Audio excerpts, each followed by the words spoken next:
And we're back with one of the kings of space adventure, Super Metroid, for the Super Nintendo. I should take this moment to first move me, because I don't want to be blocking my energy tanks or any other information that might be important. Now, we've already played Metroid 1 and 2 for this channel, but for those who don't know, this is the third game in the Metroid series, and it's easily one of the best examples of its genre, one of the best examples of its series. Not my personal favorite. That might actually belong to Zero Mission. I'm not sure. We'll just have to see. As much as I'm gassing this game up, it's not perfect, but we love it anyway.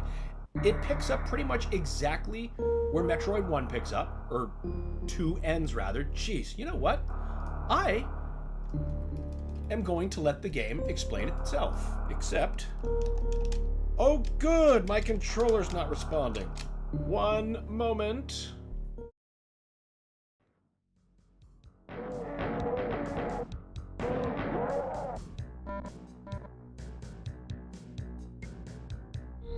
Okay, there we go. Actual responsive buttons now. Just had to make a quick change. Okay, so... Right. That's not the right button. Now, the first thing we need to do is set our fire button to Y. There we go. Now we're all nice and set. And... Now, oh, we had a very lively discussion while we were out for lunch. Love to see it. Let's catch up. No, we already got that for lunch. Away from it.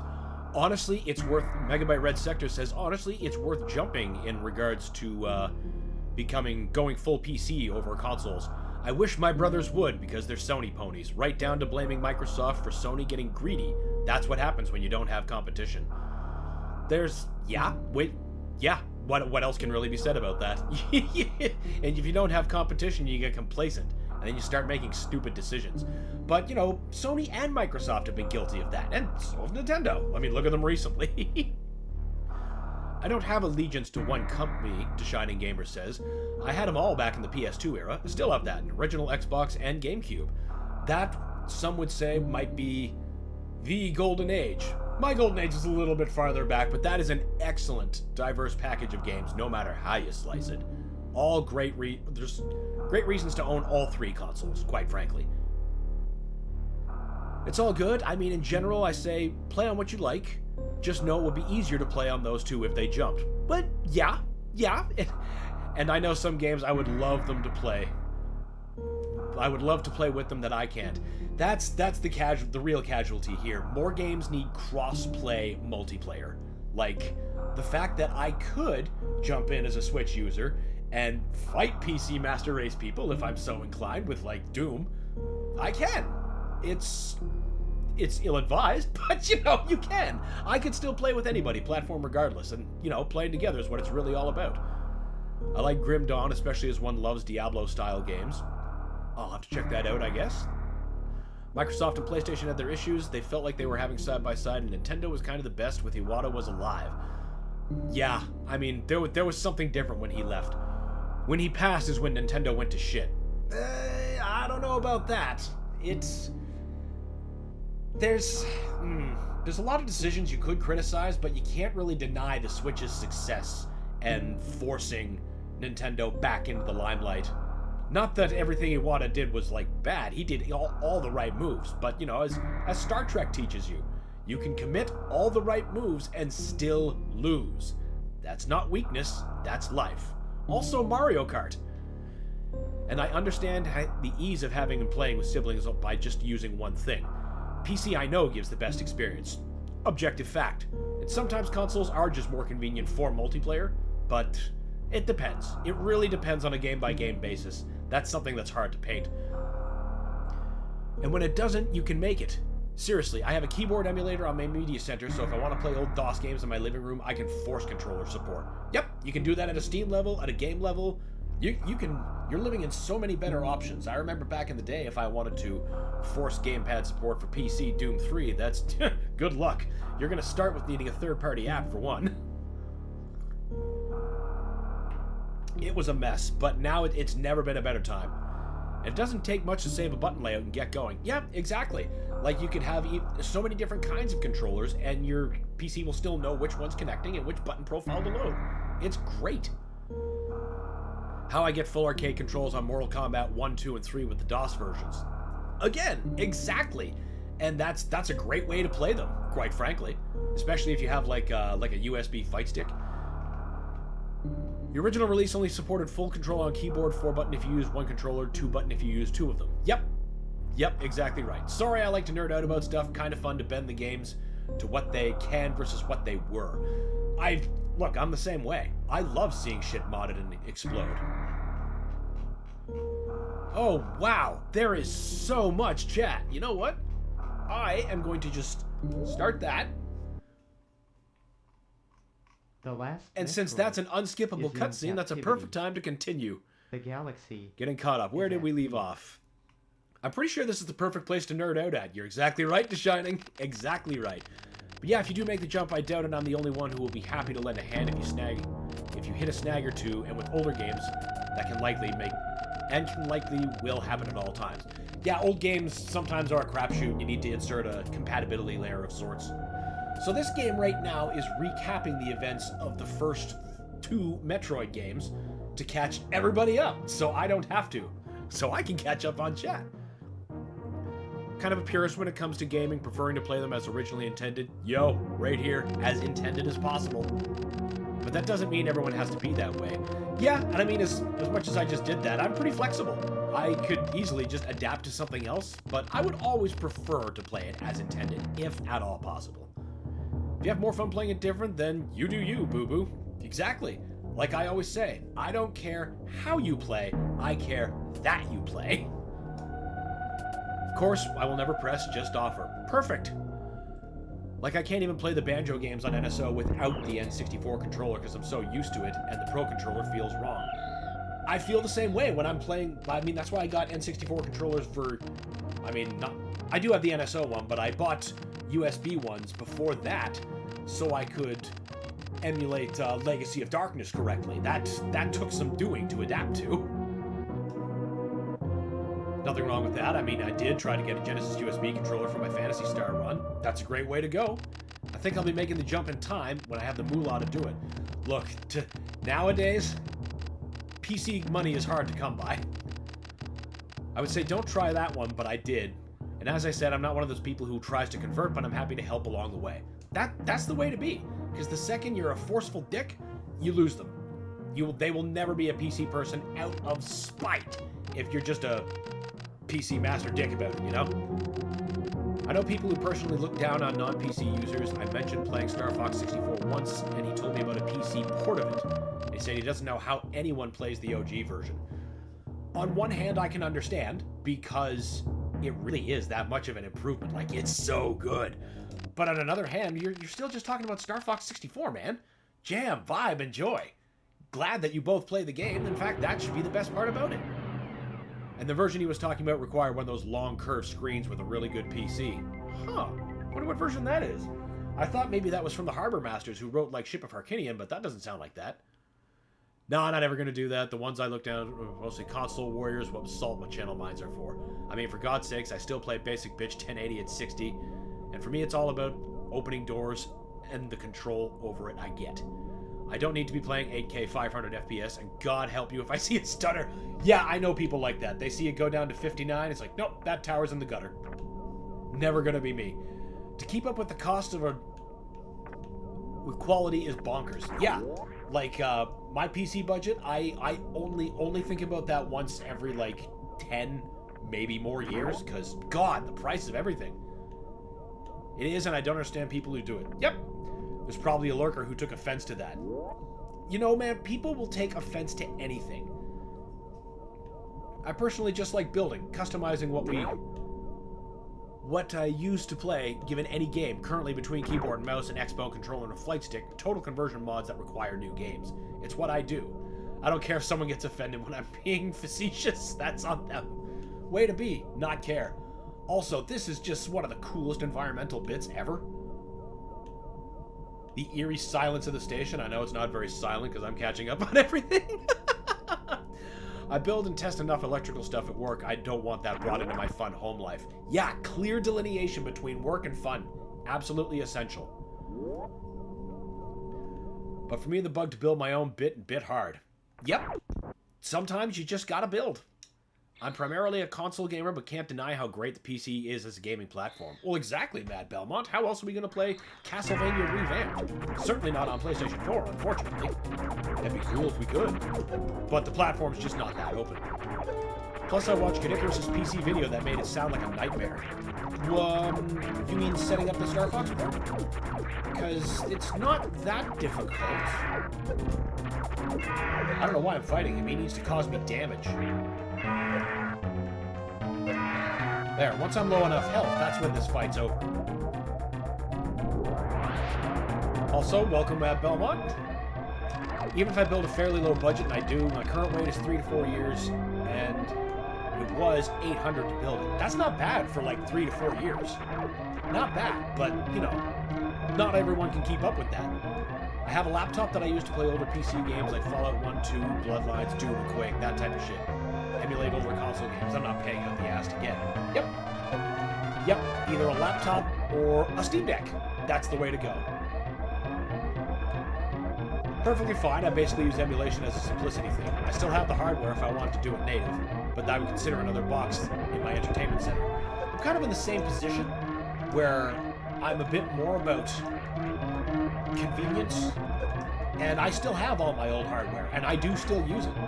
In fact, I got my CRT just to my left. Right now hooked up is my 3DO, GameCube, Super Nintendo, Famicom, and N64. It's probably how I do it. I always see the requirements for games on Steam, and I have no idea if my PC would run it. It's a foreign language for some. You'd be surprised how easy it gets, though I know how scary it can look from the outside. So I get it. Yeah, like, it's real hard. I was such a weenie when I was getting to learn how to use Linux here. Like, my Steam Deck was my first exposure to Linux. And I was like, I don't know how to do anything. Please help. And now I'm running full-scale mods for, like, unofficial games, official games. Playing Ninja Gaiden 2 Black as the Green Ranger is just fucking awesome. And honestly, those games are a lot funnier when you're a Power Ranger. Welcome back. Thank you, Megabyte. I wouldn't say scary so much as unnecessary for a casual player. That's really the thing, isn't it, though? Like, the people that I'm trying to convert by putting a Steam Deck in their hands are not nearly interested in the amount of tinkering that I get into. Or, you know, they'd like to, but, you know, you look at a page of coding language or a file location. When you're new to an OS, it's like, nope, that's the launchpad. I don't want any part of this foreign language. Excuse me. It's neat if Steam had a way to check out if your PC can run a game if you want to play with the click of a button. That'd be cool. That really would be cool. Howdy, Dan. Howdy, DeShining. There are sites for that, actually. Yeah, there are some. I've been relying for my Steam Deck needs, checking out compatibility using ProtonDB.com. Yeah, I was nerding out a bit, sorry. Hey, look, we're all nerds here. We're here to nerd and chill. I'm eating an apple. Apples are wonderful. I hate that I, for some reason, can't eat apples unless they come from an orchard. Every time I buy them from the store, it makes my mouth itchy. Irritating. They have to be, like, boiled and cooked. So, you know, making them into, like, a crumble or something's okay, but can't just, like, have a off-the-crunch apple. It's probably, like, pesticides or waxes or something, but apple picking once a year? I call that Apple Christmas every October. Right, I didn't get the missiles yet. Ha! This is such a great remake of Brinstar and Turian of the original. See, that's the real thing. I should have been talking about the game, but we're coming back down to the same planet from the original Metroid. Hence, we came down through the escape shaft that we originally escaped from. And now here we are in the original Brinstar, but totally 16-bit. But don't worry, there's so much more to the planet than we experienced on the NES version, which is available on this channel. It was a while ago, but it's there somewhere. It's on a playlist, I believe. He has so much to read if he's doing the whole thing.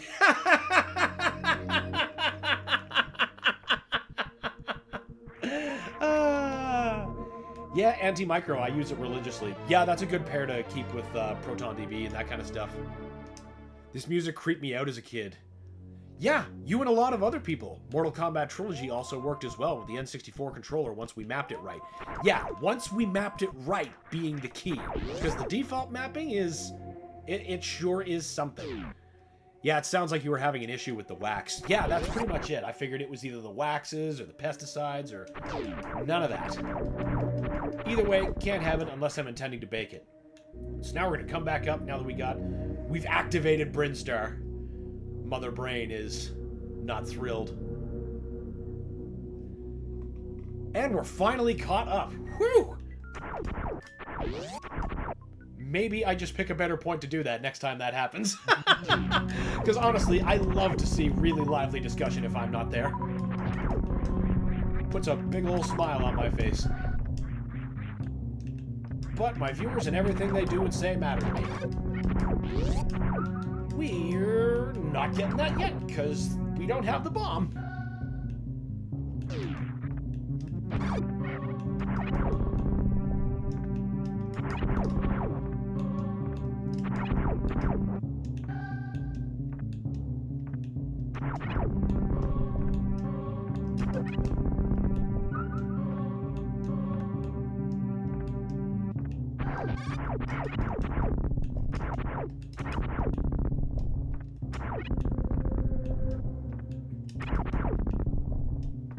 Well, that's why when I do, I wash it, dish detergent, and dry off thoroughly. Take off the wax, too. Yeah, I tried that, too. Still no luck. So, who knows? Maybe it's just in there real deep. But believe me, I make up for, like, the entire year when I go picking. Apple Christmas is no joke for me. This game is an easy 10 out of 10. Absolutely, Winters. Oh, hell yeah, it is. Megabyte agrees. The only fault I would give this game is, once you get lots of equipment, switching between it is kind of clunky. I think Zero Mission streamlined that really, really nicely. I still have my original card from when this system was active. So do I. So do I. Fine, don't say it. I used to have the guide. Wish I still did. Yeah, don't we all? Wait a minute. For Super Metroid, are you sure? Which kind did you have? Because I remember the Nintendo version, but did you have a different one? Because the only Nintendo, like, branded one I remember us having one at that time was that FF6 one from back in the day. I could be wrong, though. You know, Baldheimer's is a hell of a thing.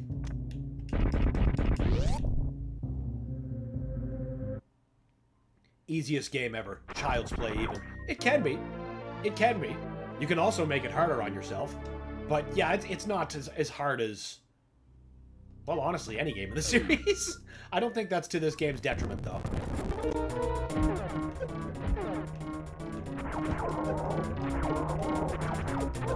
That was certainly something that shouldn't have happened.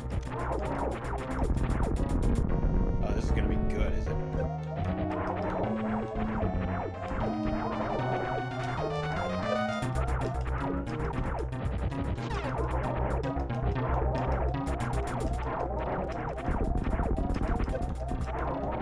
Had a button map mishap there. No problem.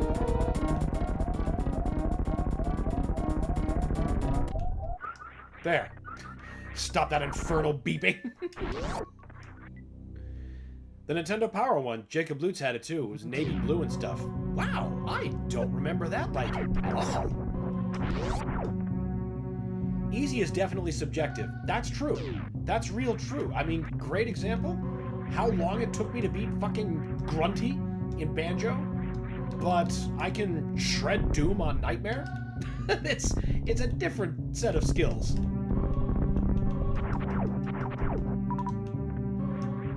I've never actually played it, but I plan on it in time.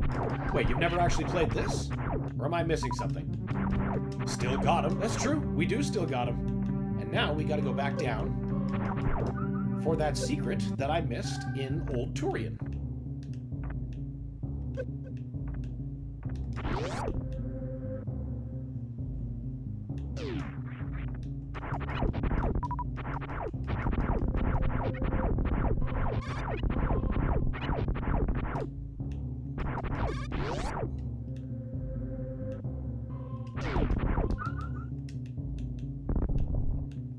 There we go. That's not like an Easter egg secret from the original. No such passageway exists. It's just a cool new secret. It looks so fucking cool, though.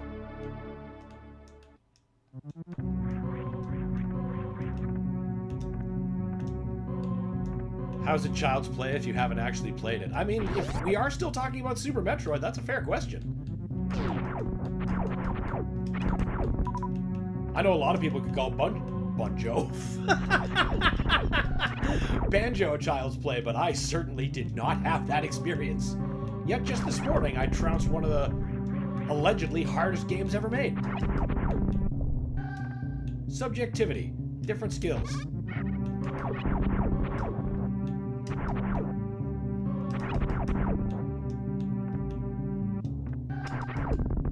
Saw your easy 10 out of 10 comment and wanted to join in on the fun. Oh, I misread the tone. Okay. That's my favorite. Love that Easter egg. The one just below Mother Brain? Yeah. It's really cool. Anything that you can do in the original Metroid sections are just plain cool. I actually never knew about that one. Really? Oh, wow. Then you might learn a bit more in this stream. I usually try to aim for 100% when I play this, because that's just how I roll. I don't particularly care about time, though. So if I get a good time, I get a good time. If I don't, whatever. I had the fun of completing Super Metroid.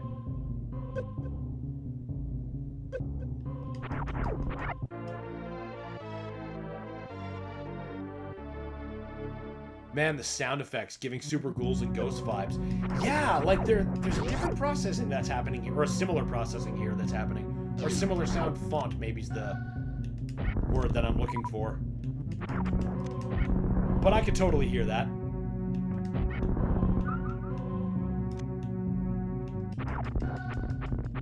Christopher, please. I meant easy as in amazing. That's all. Okay, yeah.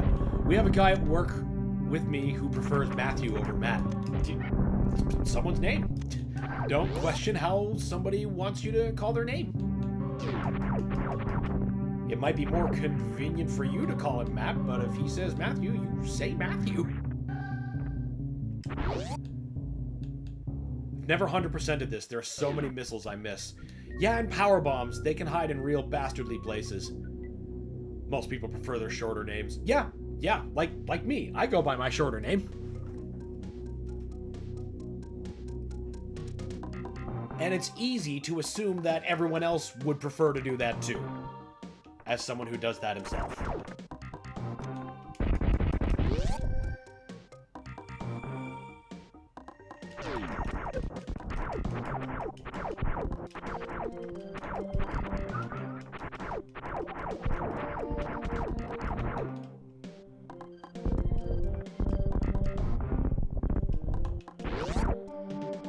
Some of the items are just real special encounters, we'll say.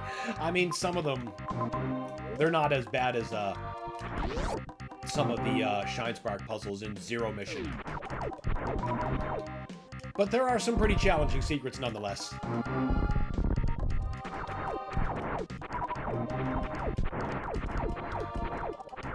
Definitely do. Most people want to... Not many people want to say Di Giovanni all the time. Oh, but why? That sounds so cool. I love the way that rolls off the tongue. I never take offense. That's awesome. Fucking great.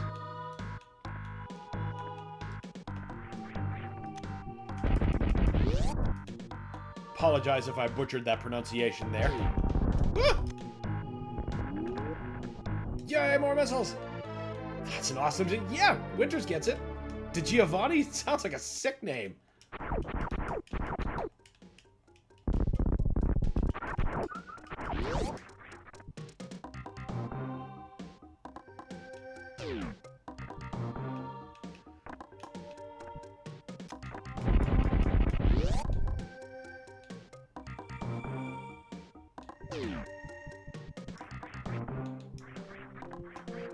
Years. I worked for somebody for 10 years and they never learned my name right after correcting them countless times. Some people just don't want to learn. They're like, nope, your name is Scooter. And it's just gonna forever be Scooter. No matter how many times you tell them, no, it's not.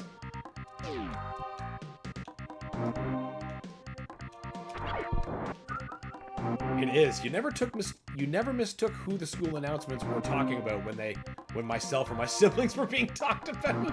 Well, that's the other side, right? It was like, oh, we know them Giovannis. They're up to no good.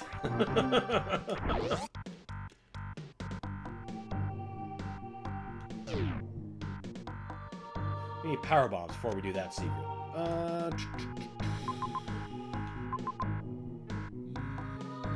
Yep, we're still going in the right order.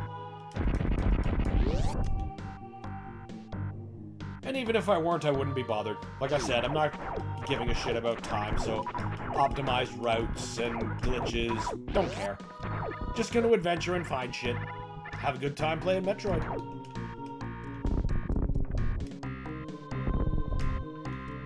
Yep, my name is Christian, not Christopher. Those are two different names, my friend. Yep. Those are very different names.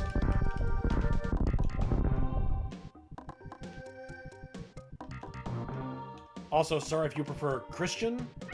I don't know why Christian rolled out. Maybe that is right. I don't know. It's hard to learn stuff that you read. Now, we're just gonna casually wall jump the fuck out of this secret way early.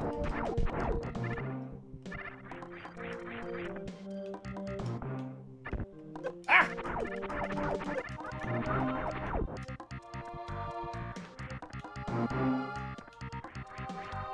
Can we please have, I'm already on my way to the office. It's just like, holy shit, look at all those vowels. I'm not saying that. Just some examples.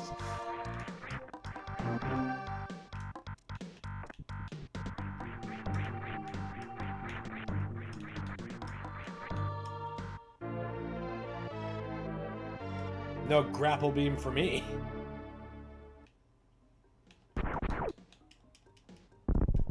Alright, we need power bombs to get out of this.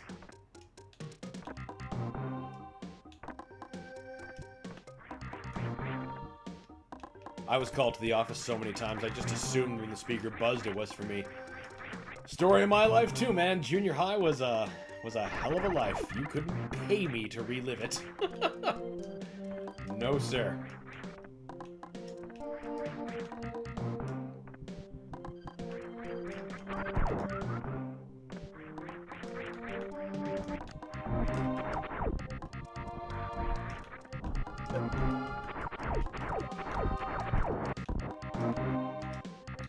But yeah, every day of getting called the wrong name is a type of psychological warfare I never want to experience again.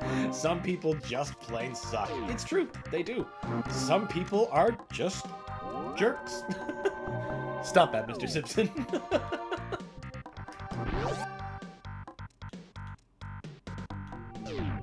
It's always the worst when you know they're doing it on purpose. They'll usually deliver in a very specific way when they are. And it just makes you want to slap them that much more. Right, I don't... Should I have the charge beam yet? That doesn't feel right. I should have the charge beam. Oh, yeah. Yeah. You know what? Fuck it. I'm already here.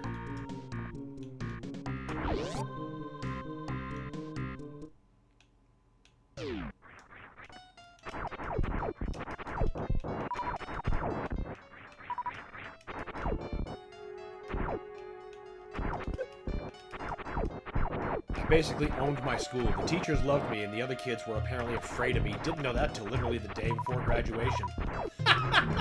Yeah, you didn't know you were the Holy Terror? That's fantastic.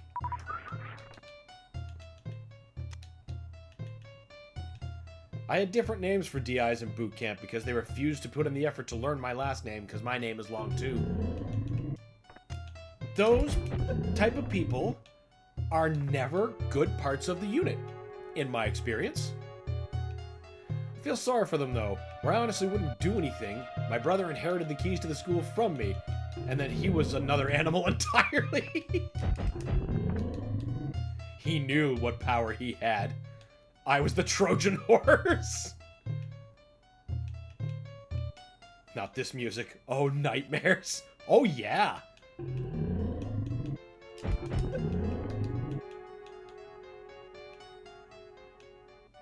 Love some of the best ambient music. This is some of the most unsettling music in the game. Yeah, there, The Shining's right there with you, and I myself agree. Dude, it seriously is. I love this music. It's my favorite. That's a bold choice for a favorite track. Mine is Meridia.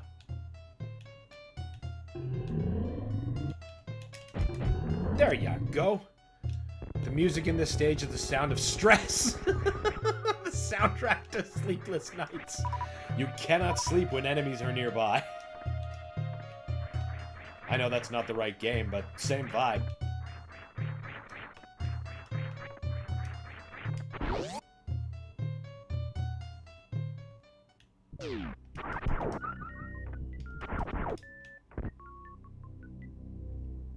That and Meridia Part 2, which can go to Fuck Off Island. What's wrong with that?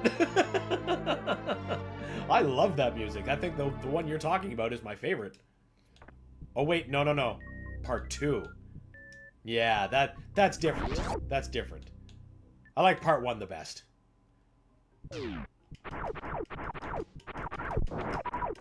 Oh, I love this tune. Yeah, isn't it great?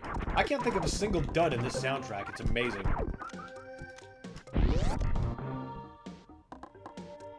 I am but a horror nut. Horror is awesome. It's like the best kinds of movies for the most part. I like the horror when the evil wins. I do too. Even if it's like some schlock flick, like, God, I love that kind of stuff. Like The Deadly Spawn, how the aliens win and that's just it. I love that. Or like the way you could interpret the ending of Return of the Living Dead.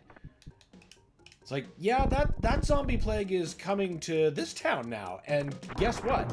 You don't fucking stop these zombies. As you know, the rest of the movie showed. Same, yep, Winters is on the same page. Same, love me some horror. Oh yeah, we got some meta culture in here today.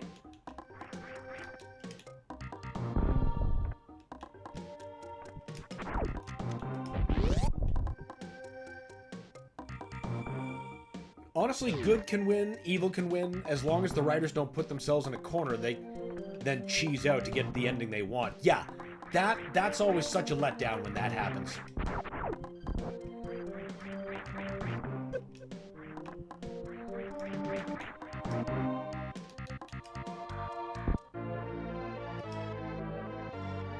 Krampus 2015, loved it.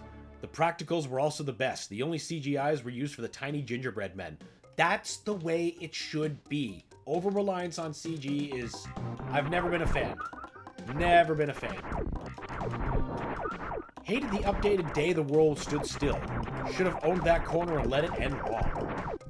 Can't say I disagree with you.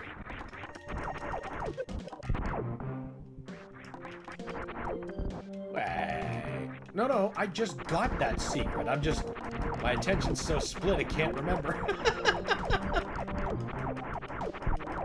like the different ending to Little Shop of Horrors.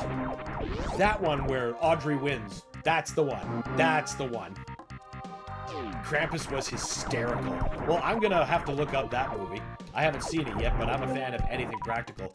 I think the last one that I saw that had the mix of that would have been... No, it wasn't Harbinger Down. Yeah, it might have actually been. Well, I mean, as far as a creature feature kind of thing goes, or, you know, something involving some kind of bacteria, that wasn't overly reliant on CG. I really enjoyed that. But another one that was, that used things, you know, appropriately, recent one, Late Night with the Devil. If you can watch that, you should. Very good movie.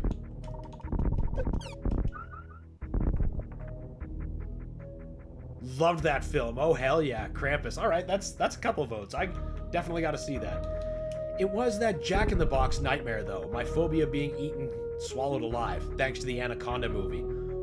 Fair. Fair. I can relate to that. Jaws might have given that to me. Might. I actually bought the director's cut of Little Shop so I could have that ending. Oh, yeah. Oh, that's exactly the reason to get it.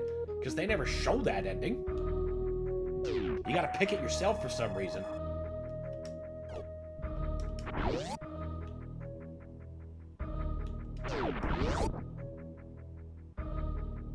Favorite horror movie of all time is an easy pick for me. John Carpenter's The Thing. Some of the best music with John Carpenter and Ennio Morricone. Tension like no other movie. Such a bleak ending. It's magnificent.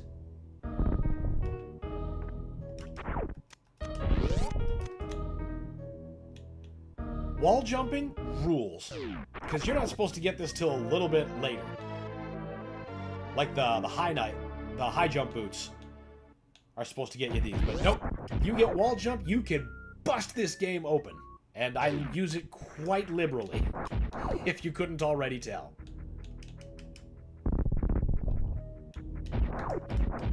Late Night with the Devil was great. Oh, we're flying out. Late Night with the Devil was great. Loved the ending and all the bizarre stuff, and you could watch on multiple viewings. His ghost wife is hidden all over. Yeah, that's the thing that I really liked about that movie.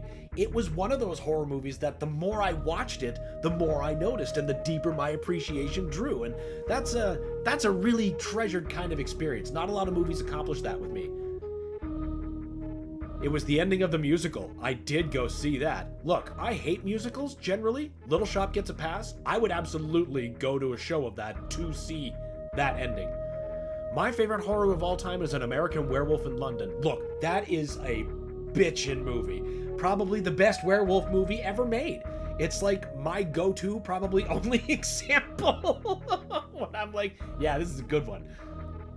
Fuck you and your mastery of the wall jump. Oh, I know you struggle with that super bad. And it's easy to understand why.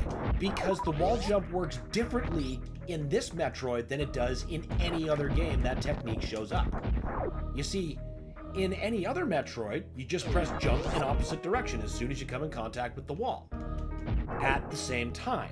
Because that's how normal things work. The trick is with this game is you have to stagger your button presses.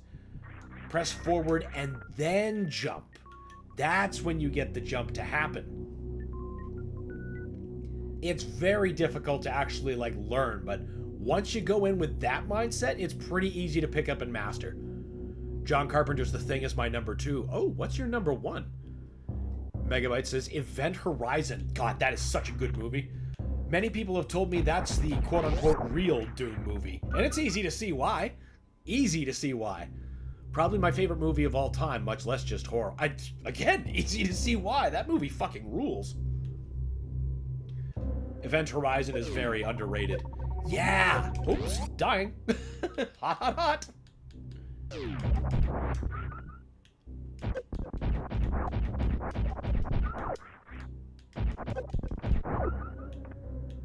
Of course, you know, it starts as me just being a sucker for anything for Sam Neill. I mean, obviously Jurassic Park, but In the Mouth of Madness. That is so good. Another John Carpenter banger. I just love John Carpenter flicks. Can't help it. Favorite horror director, and just one of my favorite all-time directors.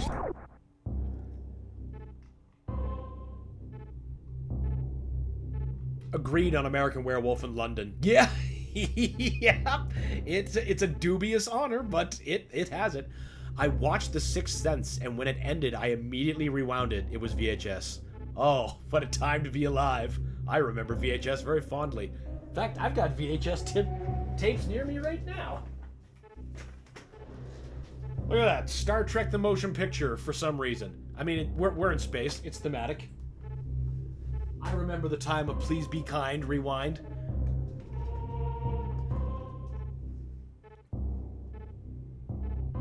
Favorite horror movie is The Thing.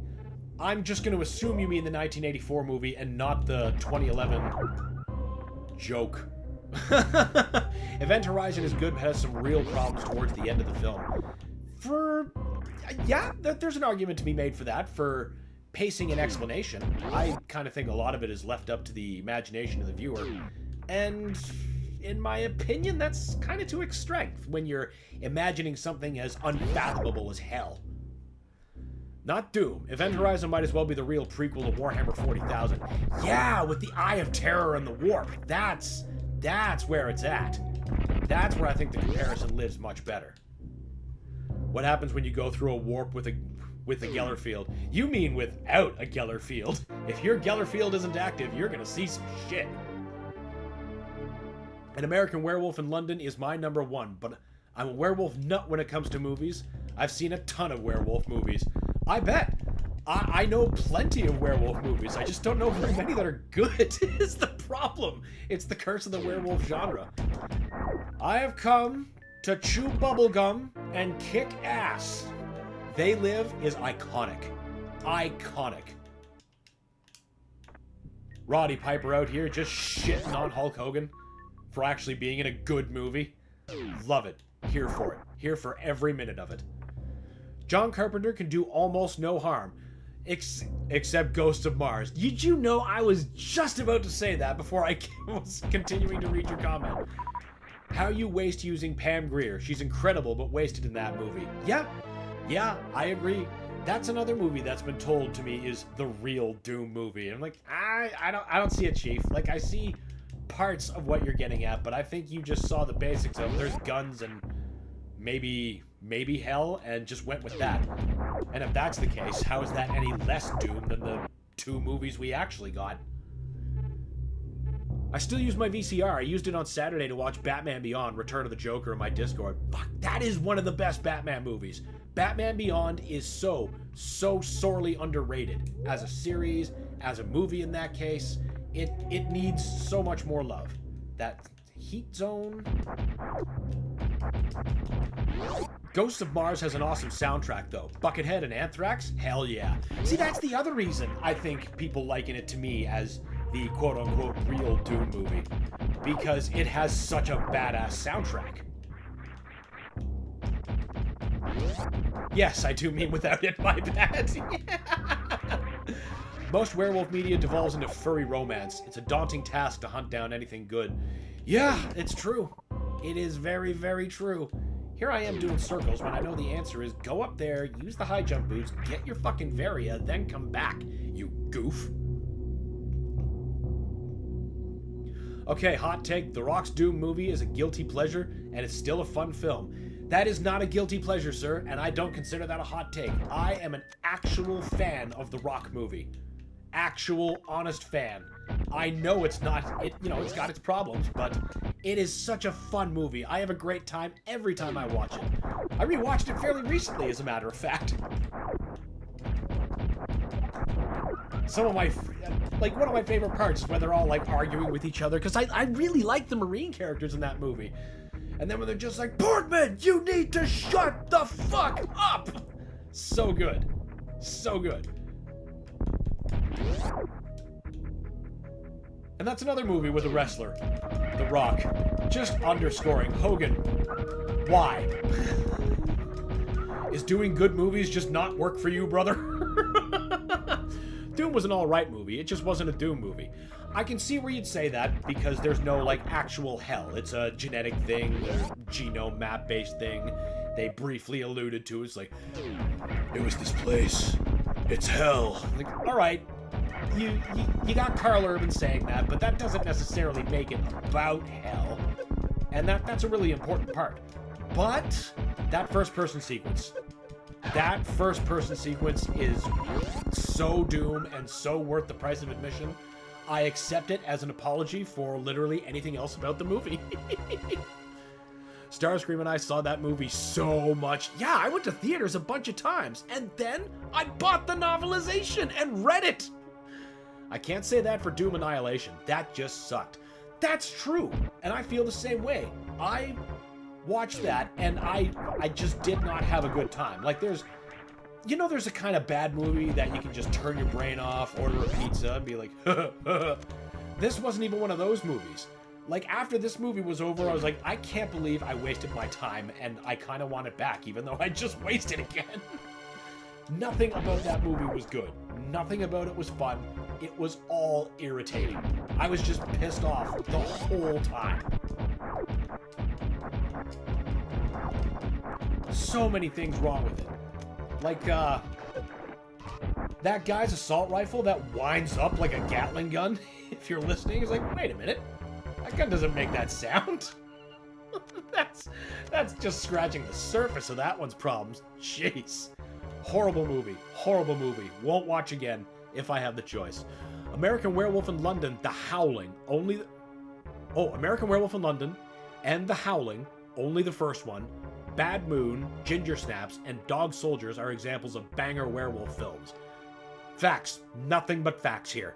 I could argue Ginger Snaps is more in the fun territory, but you know what? You're still having a good time, and it's still a werewolf movie that doesn't devolve into furry romance, so yeah, I guess we gotta give it the pass. Hell yeah, Batman Beyond slaps. Yeah, 100%. And you know what? I think it's such a tremendous waste that... You want to make a movie now, DC? Do Batman Beyond. Michael Keaton is the perfect age to be that Bruce Wayne. Just do it. It does, Belmont. I also have the first episode on VHS as well. Hell yes! Nothing works for Hogan, brother. You're right, I should know better. The best part of the Doom movie is when the monster gets stuck halfway at the door wall and is just chewing, scratching in the background position. Yeah, Dr. Carmack. Dr. Carmack's position is irreversible. Boom! Because of that, he is dead.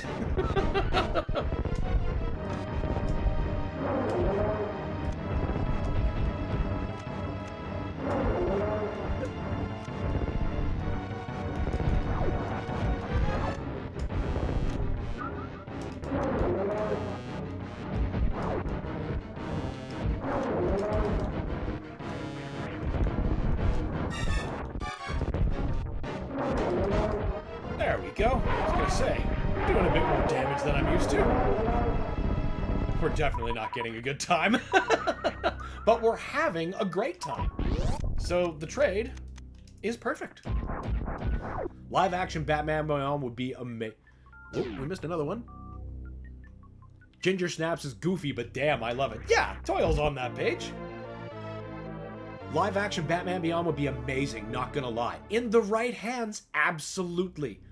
This was so epic as a kid. Yeah, when he first starts getting up, I was like, oh, because, you know, if you've been gaming even at that point, like, fighting an enemy that huge, it's virtually unheard of.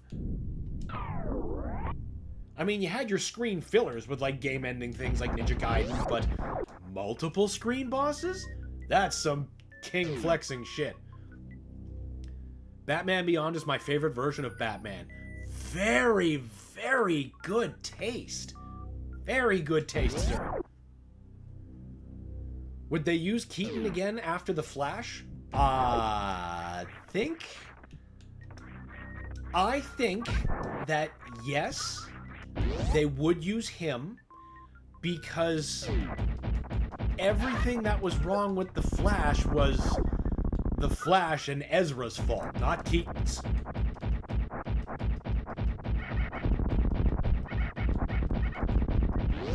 At least I would hope. But, you know, executives famously learn the wrong lessons from things all the damn time. I think you're fighting my old bus driver right now. Was he a big spike belly shooting bitch? Don't get me wrong, I love Batman the Animated Series is great, but holy hell, Batman Beyond hit all the right notes for me. I completely agree. And you know what else Batman Beyond did that, in my opinion, Animated Series didn't? It stayed great up to the end. Like, Batman Animated Series has that that whole last season is real hit and miss. Like, there's some good episodes, but there's some real stinkers in there. But I can't think of even like a single episode of Batman Beyond that isn't just fantastic, that I wouldn't just watch again.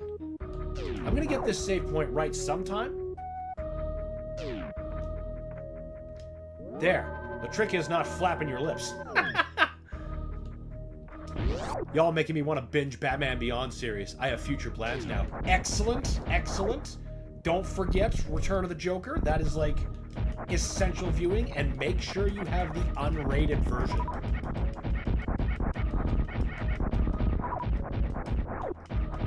From what I understand, they might try to ignore the movie, The Flash.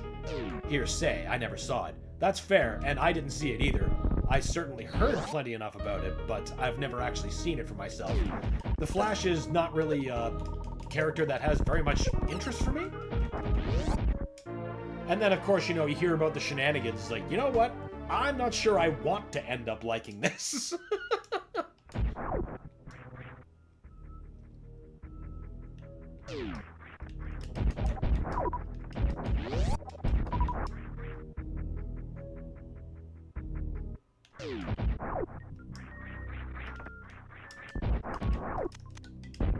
Alright, now it's time for Norfair.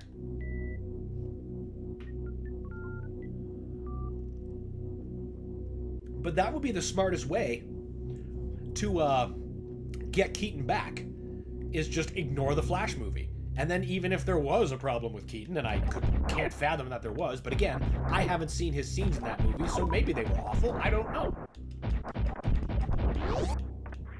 But, you know, you could still use him in that case if we're just ignoring the whole content of that movie, if that ends up being true. Does anyone remember Cyber 6? It was a short-lived animated show on Teletoon. Unbelievable animation. We love Cyber 6 here, man. Love that show. Unsung gem. One of the best-looking shows still. Actually watched a couple episodes recently. There was, the one I'm remembering is about birds are getting exposed to these rays from a satellite dish in town that's making them go crazy. But, yeah, the animation, the everything, it just hit so many marks. So good. The one I want to see at some point is Blue Beetle. Just kind of sucker for the alien tech of it. I get it. I get it. As a guy, I am certified into the gear porn. Take apart a gun, show me how it works, armor, all that bits. Yum, yum, yum. Can't get enough.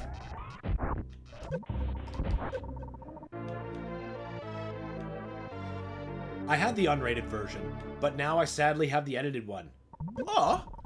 And it's weird seeing the edited one when you know what happens, because the weapon he used is still at his feet after it does. Yeah, that's the hell of a thing. It's like, wait a minute, that wasn't there. Where'd that come from?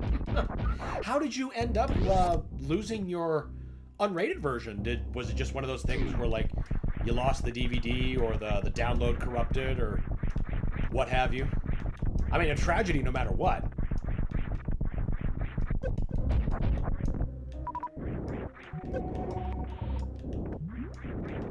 Did you hear the rumor that Paul W.S. Anderson is going to make a new Alien movie that ignores Alien 3 and 4? Newt and Hicks survive with Ripley. Probably never going to happen now that they have a TV show. I've heard about that, but when I heard about that, it wasn't Paul Anderson at the helm. It was Neil Blomkamp for that very same concept. And for like the premise is, you know, I've got my issues with it and how it might be done, all of which would be theoretical. But you know, if given the choice, I would watch that premise if done by Neil Blomkamp. If done by Paul Anderson, no, I'm not watching that. Just straight up. Got evicted and lost a lot of stuff as a kid. Don't recommend it, folks. Oh, that's unfortunate. Please don't take pity. Alright, cool. Sometimes we just... stuff happens. Life, huh? For any American Dad fans in the audience.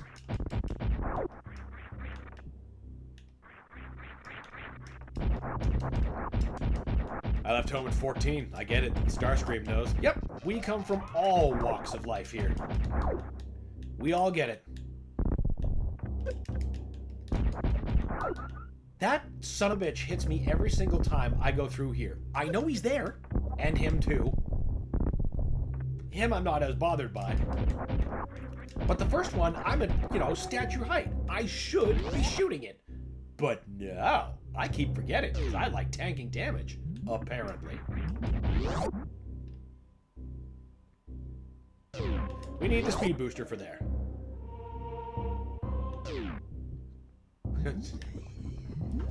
You are my queen. Oh, yeah, that's right. Mush that face. You are my queen, Rebecca. Honestly, I'd rather they not retcon the films. Frankly, I kind of agree. I wouldn't mind retconning the Prometheus ones out because they are their own kind of mess that I have their own problems with. But look, I hated Alien 3 when it first came out. Hated it. Hated how they killed Hicks and just totally removed Newt. But the more time has passed and the more I come to terms with what Alien 3 is instead of what it isn't, the more I've come to actually really appreciate what it is and what it's set out to do. Like, there is a kind of tension there that isn't in the other two movies, that is unique. There's a kind of depression that permeates the movie that doesn't in the other two films. It's a unique taste, for sure.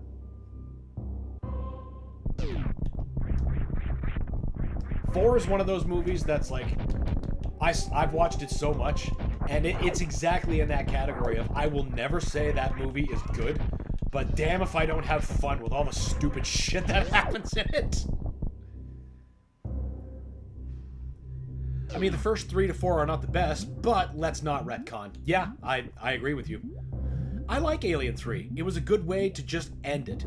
I agree. I wouldn't have agreed with you at the time, but since I've come around on it, I do agree. I think that is like probably the best way to end the story of Ripley.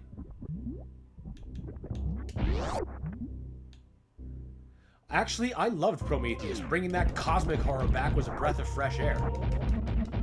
That's a fair take. The thing about that is, and it's not a critique against the cosmic horror, because I agree with the assessment that that was a really good part of the movie. But what was making me crazy was how stupid everyone in that movie is.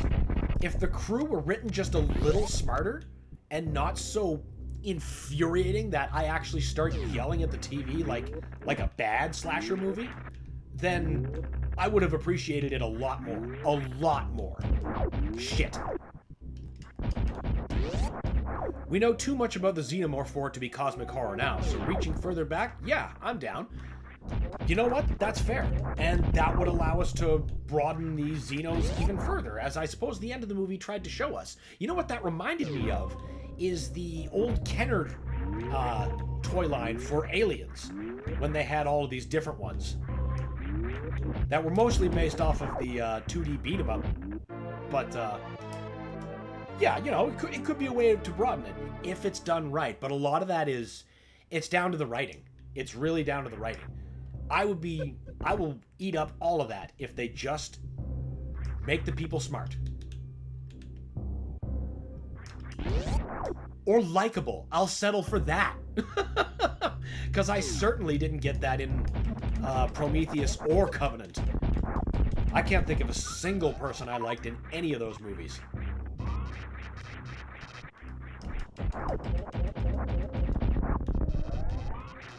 And I mean, there's... Even if I were to take back any negative feeling, I can't get around the end of the movie where the thing is rolling. And if you're like me, you were screaming, run sideways, turn left. But no, kept turning straight. She deserved to get squished. Stupid. Stupid.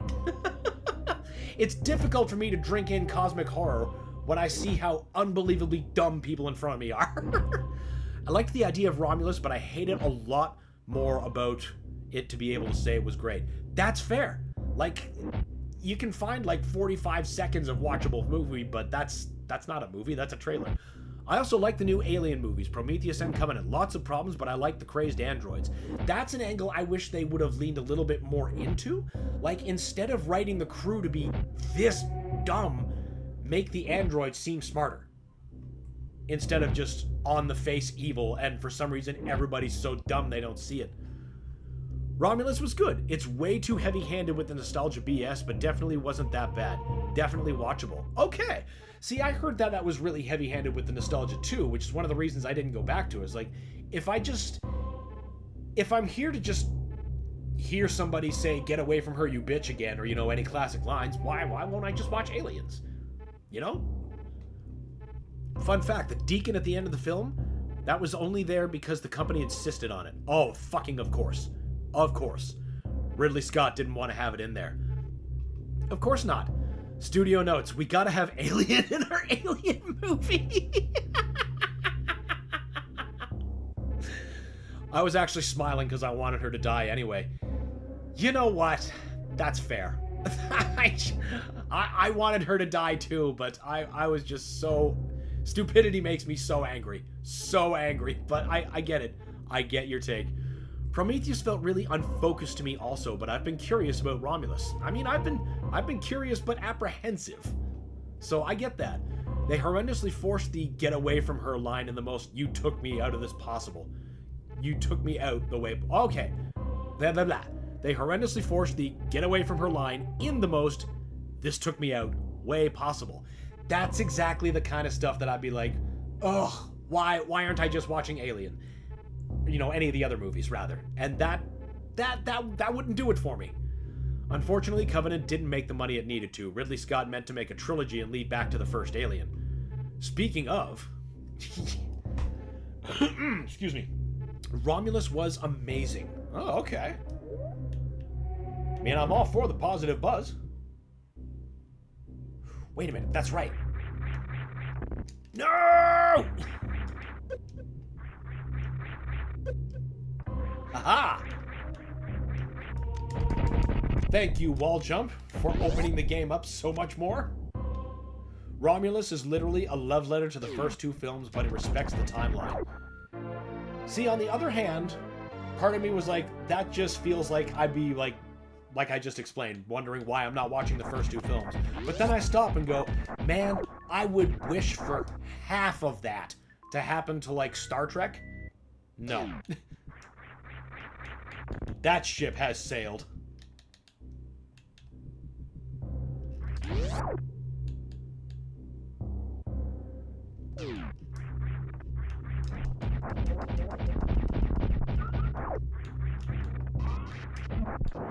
So yeah, you do get a lot of throwbacks, but I would still call them tasteful throwbacks. Okay. That would change their context a bit, as opposed to having something just, you know, for recognition's sake. Because the way that that line was described, that's exactly the kind of stuff that I'm like, that doesn't sound like a tasteful throwback to me. That sounds like it's there because it has to be. But that's just one example. There's probably lots that fit closer to what you're trying to tell me. We gotta fight Crocomire and the Wave Beam, my favorite SFX from the game. Yeah, it's a pity that most of the time you don't see it for very long before either the Plasma Beam or, God, something else. Yeah, the Ice Beam. No. Yeah, something like that. You know, you don't see the bare Wave Beam very often. Just like the pulse rifle is my favorite gun sound effects.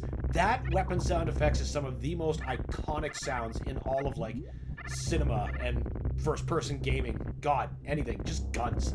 Fictitious guns. What an iconic weapon. I don't think I could rewatch Romulus, but that's how art works. It's subjective and won't resonate with everyone. That's exactly correct. Of course, if I had to be internet about this, one man's treasure is another man's garbage. But everything comes in degrees. Like I said, I haven't seen it yet, so I got no particular dog in the fight. I'm still feeling out opinions.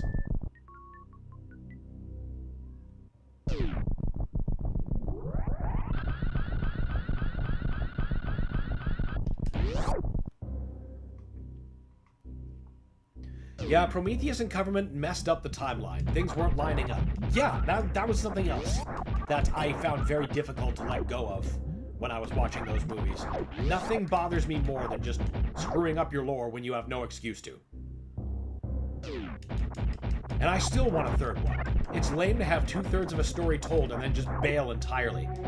Yeah, fans of almost any good TV show could explain that.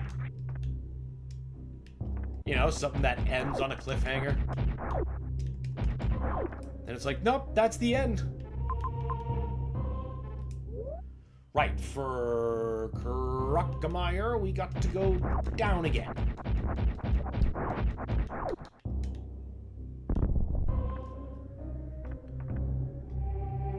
It felt like the director put it there because, hey, love the old films, not because we need it here.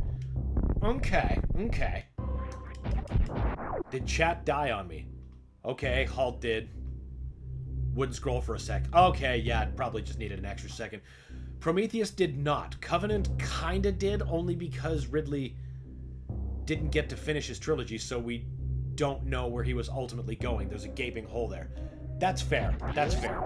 You know, to make it clear, I did not see Romulus yet. When I said movies, that was a misspeak.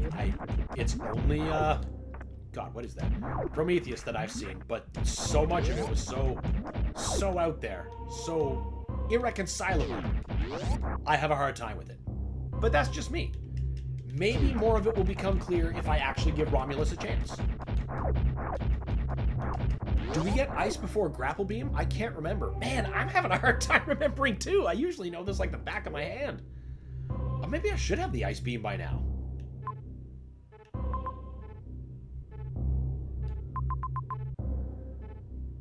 But I can't get through that lower part until I have the speed booster? Fuck it. Fuck it.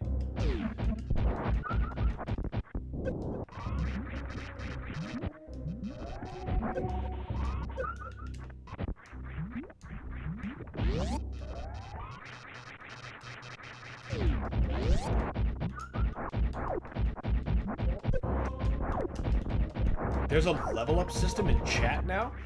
Yeah, I saw that when I was in other people's streams, and I don't understand quite what's happening. Like, you get messages, and then participation, and then XP, and like, XP to what?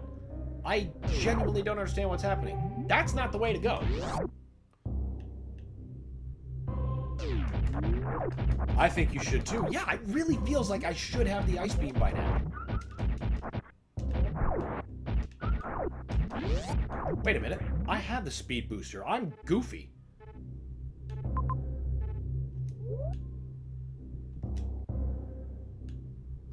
We know something had to happen after all. Even in the original movie, the company knew the creature was there to send the Nostromo. Yeah, that's the hole that hasn't been 100% patched for sure.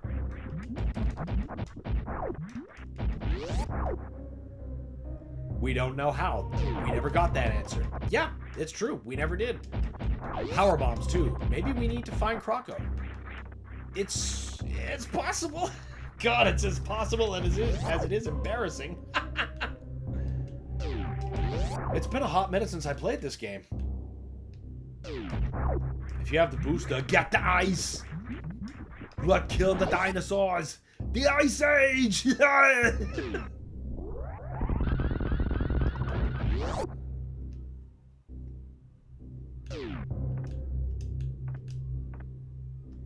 It's in the Arctic.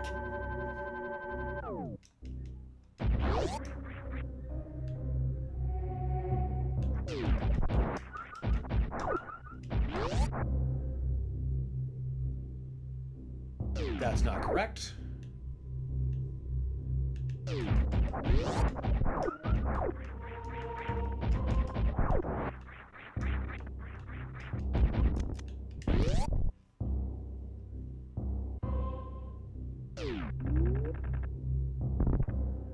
Right, we need power bombs. Wait, no, this is where we get the ice beam. Ah! Ha ha ha ha! I was only thinking about the power bomb lane. Yeah, the ice beams. Jeez, I'm doing this zone half backwards. Good thing I am not going for time. There's a room with falling pillars you can speed run through. Yep, we just found there. Just randomly.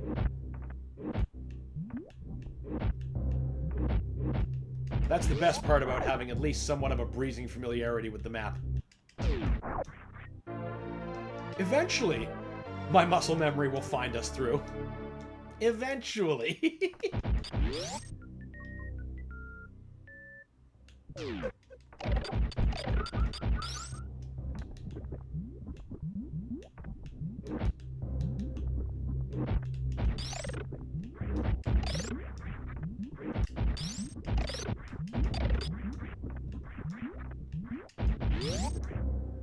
Now all is right with the world. Now we can go to Crocomire. We could go to Crocomire, but what we should actually do is go back to Criteria and do powerbomb related activities.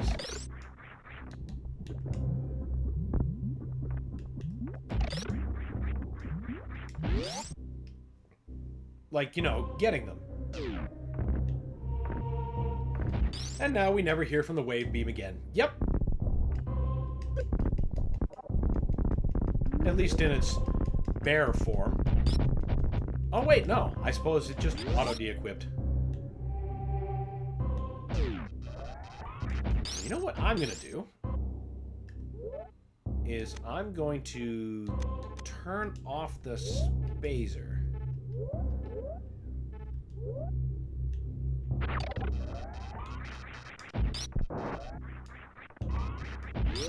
Oh, it doesn't... Am I mistaken?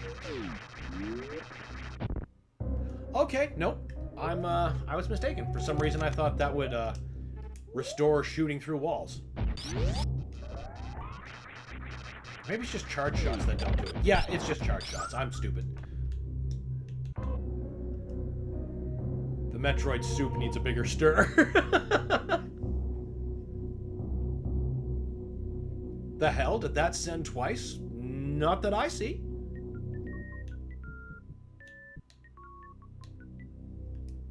I can't remember if I got... No, I know I didn't get that. But that secret's going to be easier to get after getting the ball jump. I'll have to try to remember that.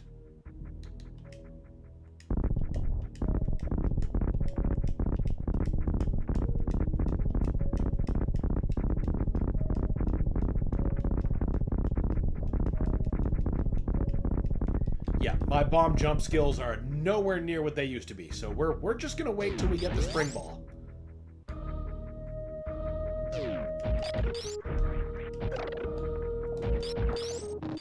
Weird. It's on my screen sent 4 times. Oh. Well, that's, it's not appearing that way for me, so... I guess good? Yeah, now we can do that.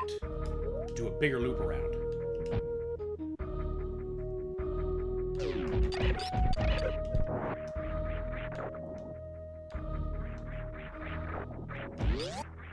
I think we'll just blame YouTube for that.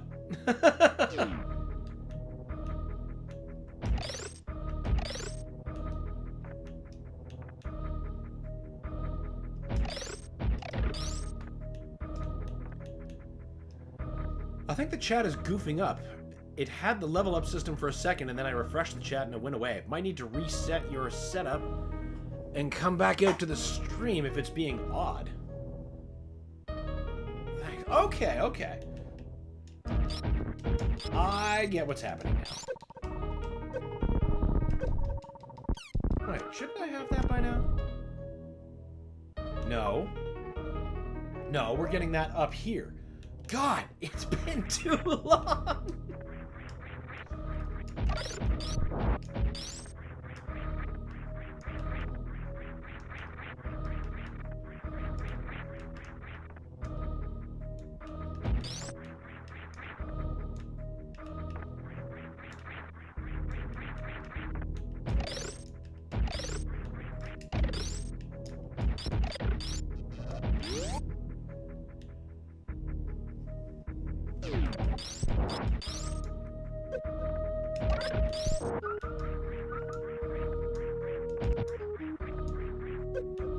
Get out of the creature's mouth. Thank you. The engineer ship in the original Aliens is stated to have been crashed derelict for hundreds of years. Alien Covenant wraps up in 2104, and Alien takes place in 2122. So that's only 18 years between them. Yeah. Yeah, there's one among many things that just... shit ain't add up. Shit ain't add up.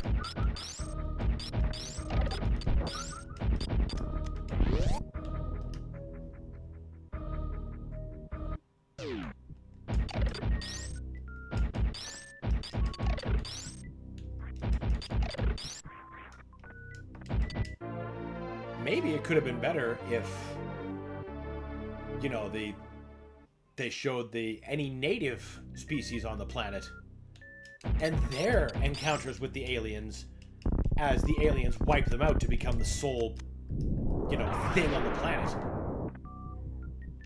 Make it make sense, Ridley. Yeah. Yeah, exactly. Stuff like that makes me crazy.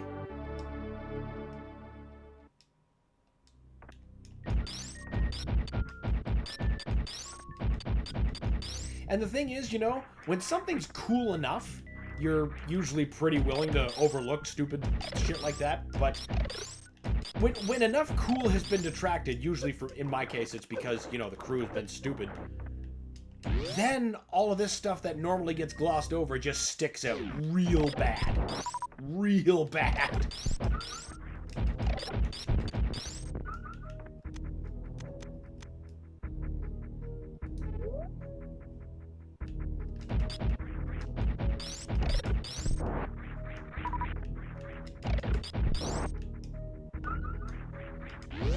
Yeah, I think it's a good time to save. It's always a good time to save.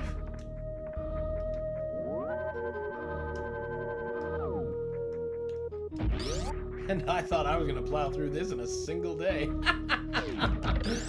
Wow. That's fine. That is totally fine.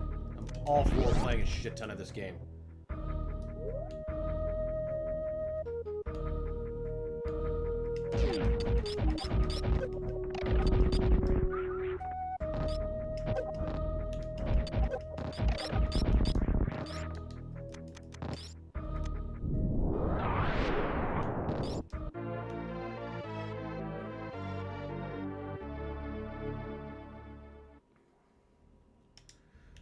Well, it means something very obvious.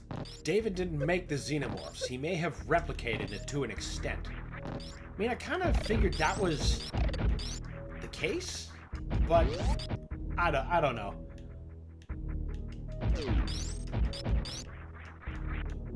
So much wasn't lining up, I started just being done trying to tie up the loose ends.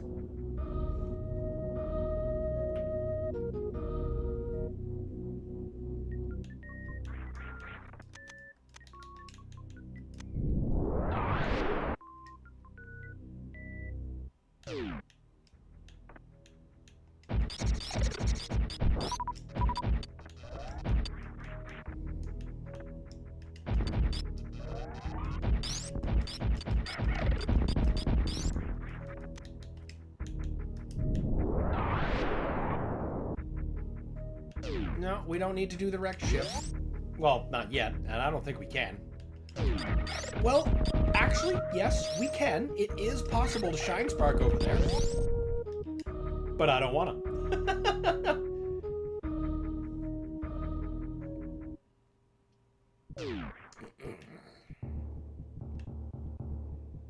Oh, come on.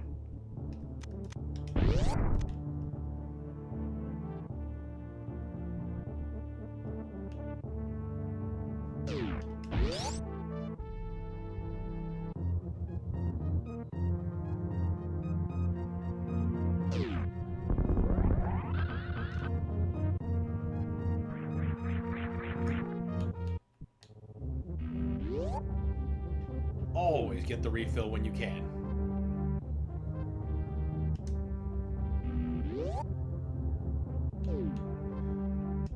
Why did I hit cancel? Boy, that's just the muscle memory. Not firing correctly. Lady, I need you to get on your ship and actually save. Because we're about to dunk ourselves in a shitload of lava. Alright, we have to hit a button. There we go.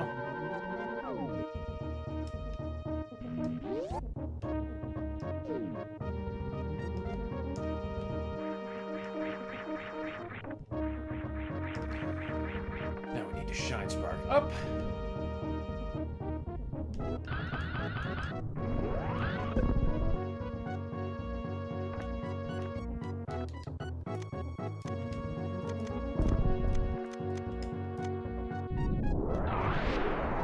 There we go.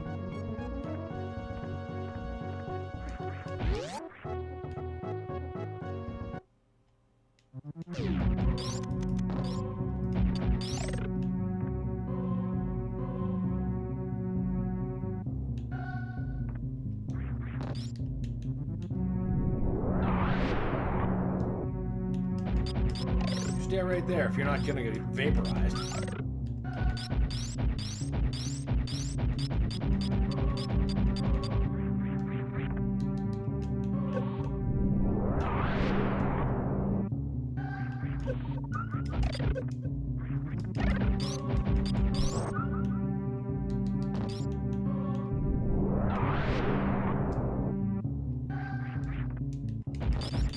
No, no you don't.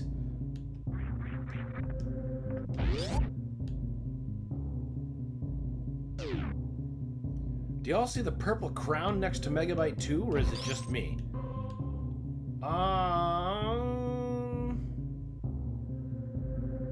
That might be something related to the XP system?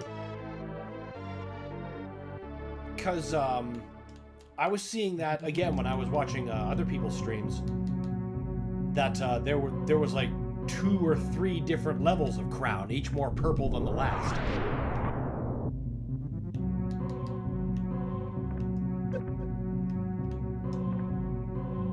I fucking love the after images used during the shoulder charge in the speed booster. That is such a cool effect, honestly. I love it too.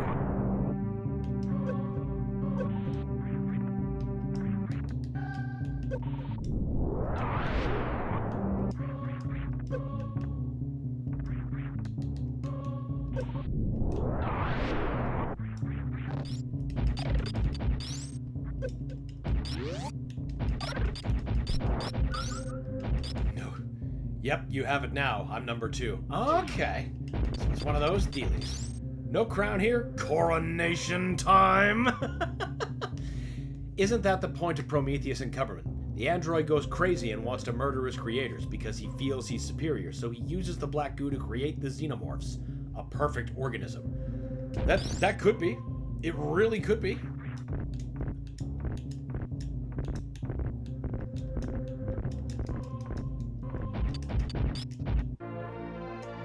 Please let me get both.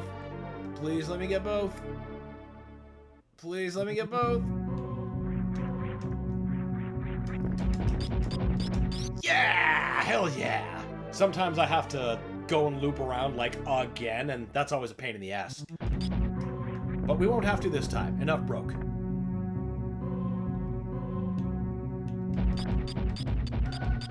It is one of those deals. Okay, yeah, it is having to do with the messages sent. Again, I'm not sure what any of that adds up to. Like, I see the numbers go up, but numbers go up why? Or what for? And it's gone again.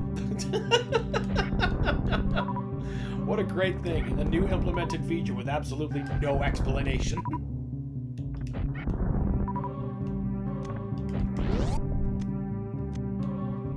Not what I got. David did go crazy, but he went crazy because he wanted to be a creator and not a creation. Huh.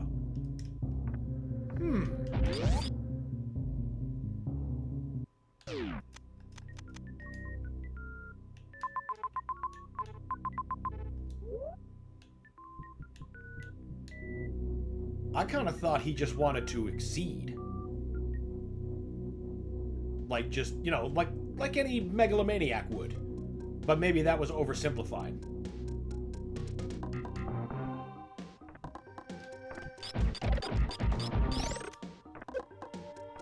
I was pretty done with the movie by the end. Oh, we can get that thing now that we've got the whatchamacallit, speed booster. Durr.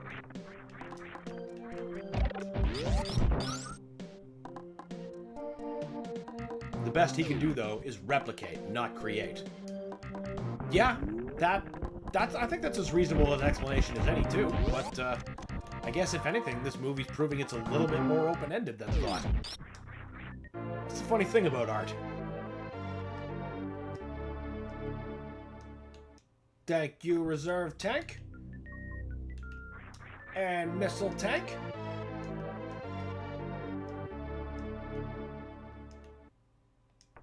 And other missile tank.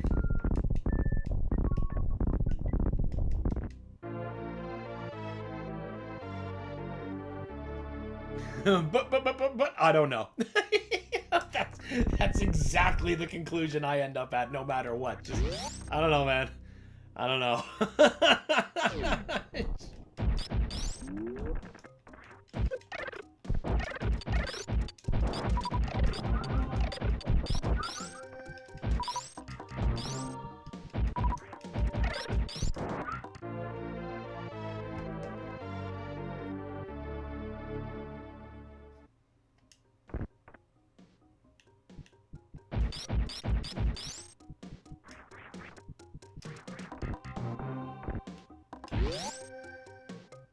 Still lots more secrets to be had. Can I get...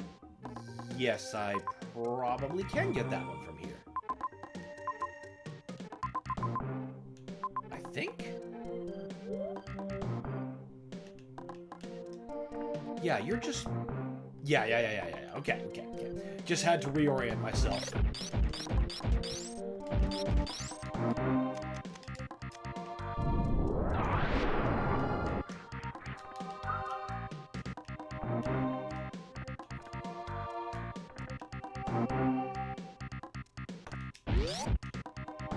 I think the level up system is like the community tab. Used to have to have a certain size channel to have it, but it looks like yours is getting the ability to have the level system in chat. It's back. Oh! Good for me, I guess. Sorry that is complicating my viewers. No gap for me. There's an invisible floor gap down there that... Whoops! It's a callback to the original Metroid. It has this in Ridley's hideout. This exact setup. And then, of course, lured by the tank, you'll run across, fall down, and then you'll be stuck in the Eddy-Goon chamber, where if you can't figure out wall jump, you are screwed. Mostly.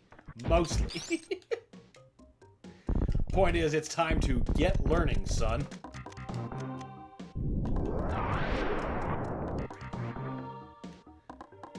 I have you on the TV and on a laptop where I'm logged in. I see a level thing on the TV where I'm not. And not here. Huh.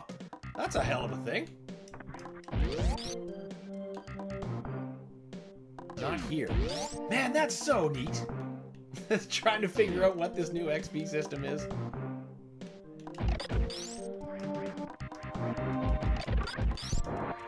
When I understand it, or if I have anything resembling an answer, I will be sure to, you know, explain it to the best of my ability.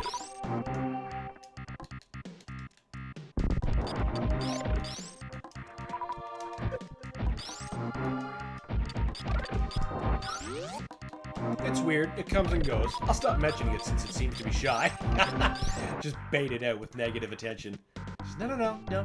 He'll come out. Don't worry about it. Yeah, I know what I learned with that pit. Where not to jump instead of the wall jump. Yeah, that's fair. This is enraging for most people.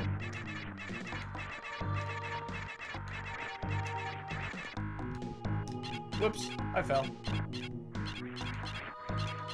But like I'm saying, the staggered button presses, that's the key.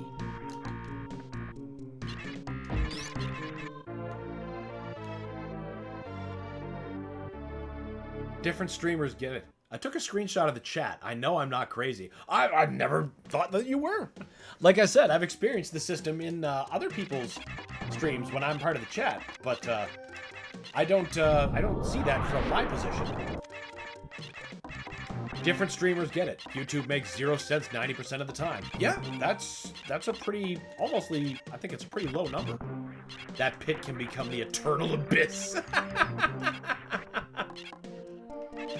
Yeah, that's it. It becomes a soft lock area if you don't end up actually figuring that out. Anna Coons, that's right, Shadow Friends in Gaming. Also, welcome. Oh wait, there it is. Now I'm number 3. Oh, you've earned a crown of some kind. Okay, so there was no shortcut to a missile. And I just took the long... Well, whatever. We got all we need to here. It's time to go and continue searching for more secrets elsewhere. At least they reward you for getting the jumps. Yeah, it's true. I already got all the secrets and stuff, so I just took the foolish way to do it. But from here, I have to get back up to original Brinstar to get more power bomb related secrets, and no. There's another secret I'm thinking of, but you need the what you call it there, gravity suit. We don't have that yet. I'm pretty sure there's just a save point down there, but, you know.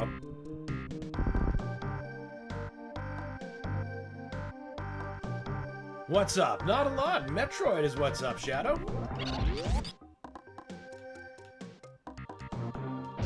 Oh, just an energy recharge. That's no biggie. Coronation Starscream.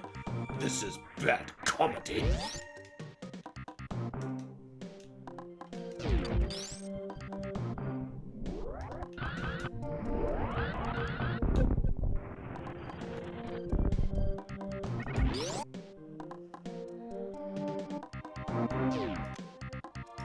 Now, what did I come here for again? Right.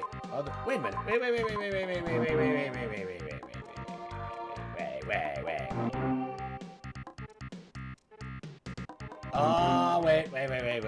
Nope.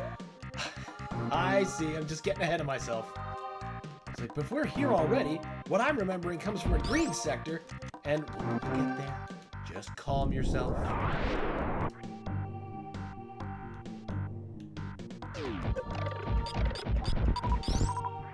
Since we have the wave beam, we can just cheese this early. Still love that movie. Pour one out for the last Prime. That movie is one of the best ever.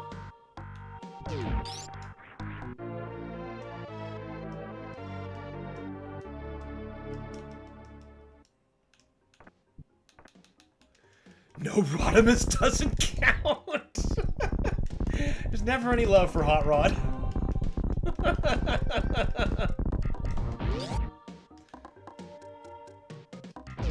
I think I can quote the whole thing start to finish these days. Oh yeah, that's like part of my awareness of being alive check. Can I recite the movie?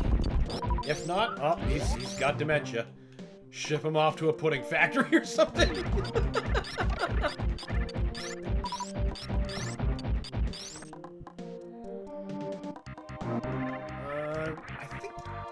remember if there's something I can get up there right now or not.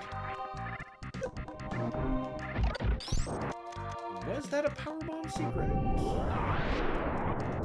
Alright, it might have been next level if it exists.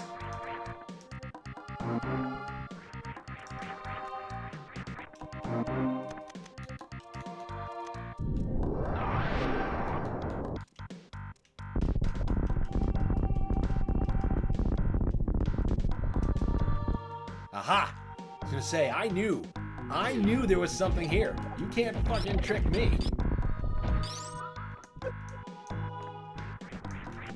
Rodimus is my boy. I love the Season 3 characters. Well, I'm wrong. There is some love for Rodimus.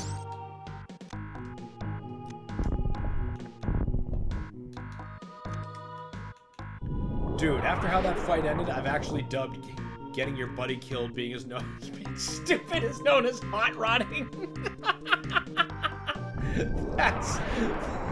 That is just so great.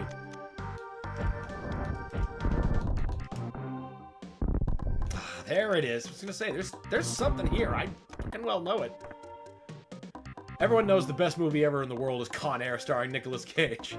Just put the money back in the box. My favorite from that movie is when the car's dangling out the back. He's like, on any other day, this might seem strange. Con Air does kick a lot of ass. It does. It's so fun. You can't have a bad time when you're watching Con Air. Steve Buscemi singing The Whole Wide World in her hands.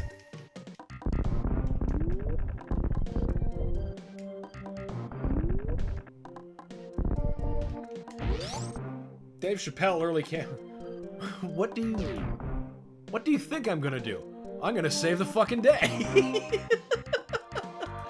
Dave Chappelle early cameo, crushed by a landing gear and dropped on a car. That's how I want to go. Quick, meaningful, explosive. Hard to argue, quite frankly. That one, we need the gravity suit. So we need to go on to the next sector. That was the second movie he was in. Oh. I mean, I didn't even know he was in the movie to begin with.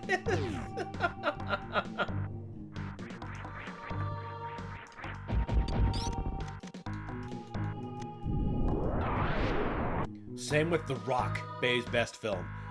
I gotta agree on both counts. That is such a great movie, and it's probably the only time I'll be like, hats off, Michael Bay. I had fun with that movie.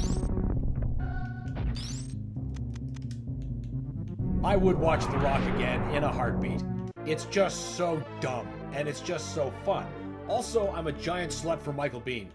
I will watch damn near anything that man does.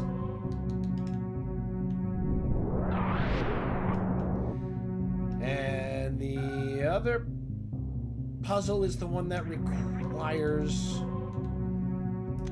the gravity suit, so we're not going back for that.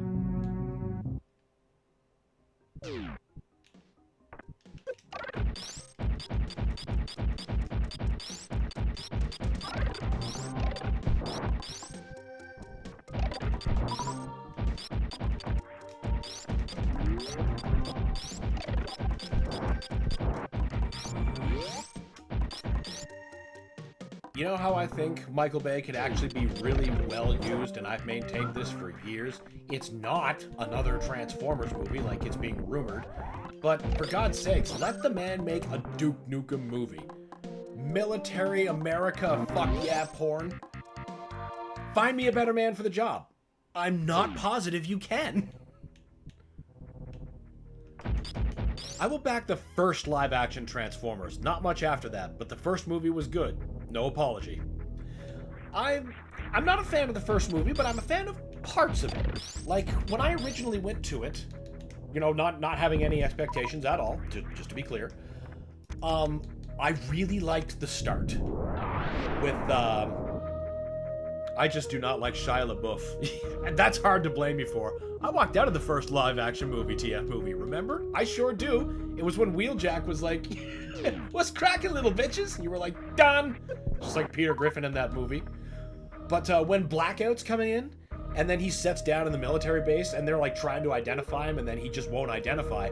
And then he transforms, that sound makes, and then he just starts wasting the shit out of everybody. I was like, okay, oh my god, you've got my attention. Then the rest of the movie happens. And it doesn't do it for me. I mean, it does it to me, that's for sure, but, you know, it just wasn't for me, I guess. But the favorite part of the first Transformers movie, live action, was when Prime and Megatron are fighting, and then they're laid out in the middle of the city, and there's like some civilian, some fat guy just draped across Megatron's finger, and he's like, disgusting, and he pings him into the side of a bus. Like, that was the funniest fucking thing I've seen all year. Oh boy. Yes, he would be perfect to run a Duke Nukem movie. God, I'm jealous you thought of that first. I've maintained that for years. He's just a tool that's being used improperly. Use that tool on Duke and you'll have something that's actually good.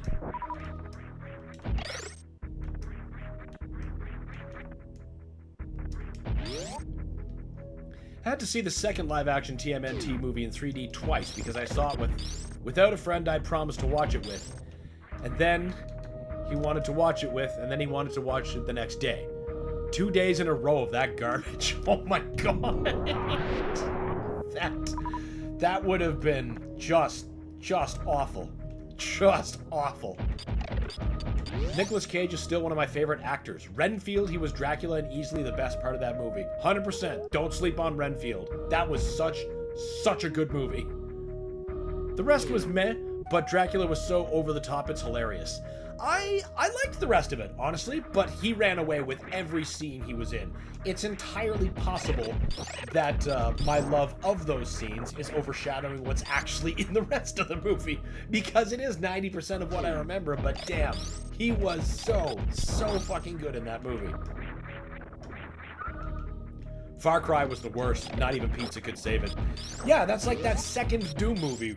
That would have been the exemplar right there of a movie that's bad and not fun. Like, if pizza can't save it, and you can't just be like, yeah, I watched this piece of shit movie with some shitty food and it was great. That's awful. If you have your big snack foods, then you're just like, that was a waste of my fucking time. That is an awful achievement for your movie.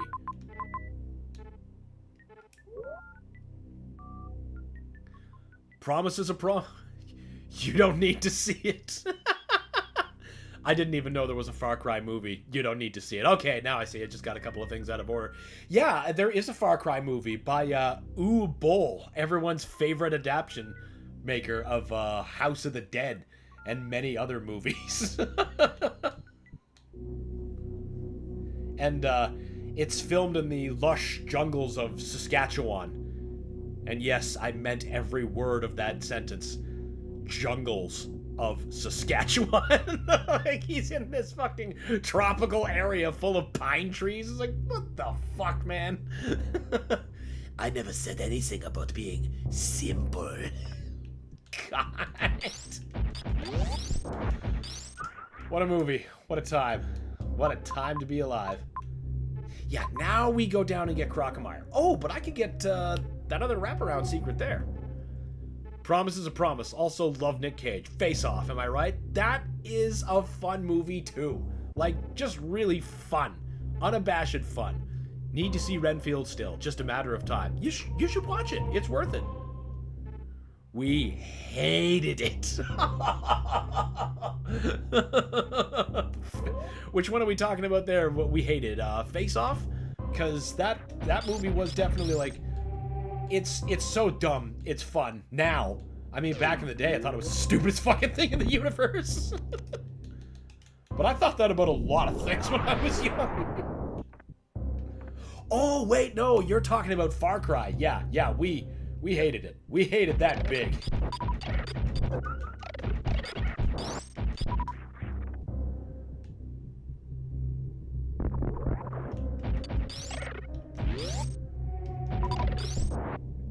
I need to brace myself for Bull's antics, see what he did to my boy alone in the dark. Oh no, I did see what he did to that. Oh, God. Yeah, we're going to come back for that secret with Space Jump for sure. I was thinking a different one was going to happen. Oh, that movie was bad. That movie was so bad. I'm pretty sure that was the one with Christian Slater. And it wasn't bad because of him. Mark my words. He was just fine, but the rest of the movie is so bad. Far Cry. Yep, I figured Far Cry.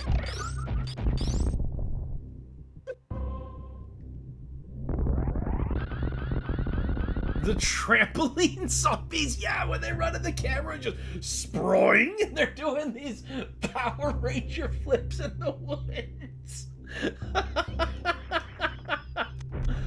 Oh boy.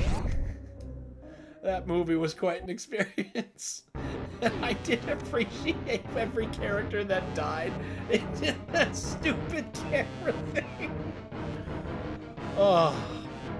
The meanest review I gave recently was when the wife and I saw Lilo and Stitch remake on Sunday. Oh, I'm sorry to hear that. When she asked how I like it, I said the best part was the food we had.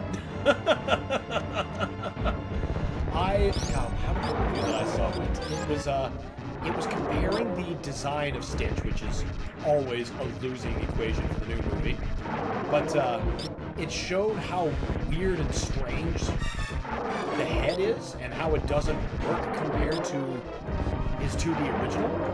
And it concluded as like, this Stitch is normal. Weird, but normal. This Stitch, the movie one, or the live action one, needs a CPAP machine. Because his face was so smashed in comparatively, there was like no room for his nose or anything to sit correctly.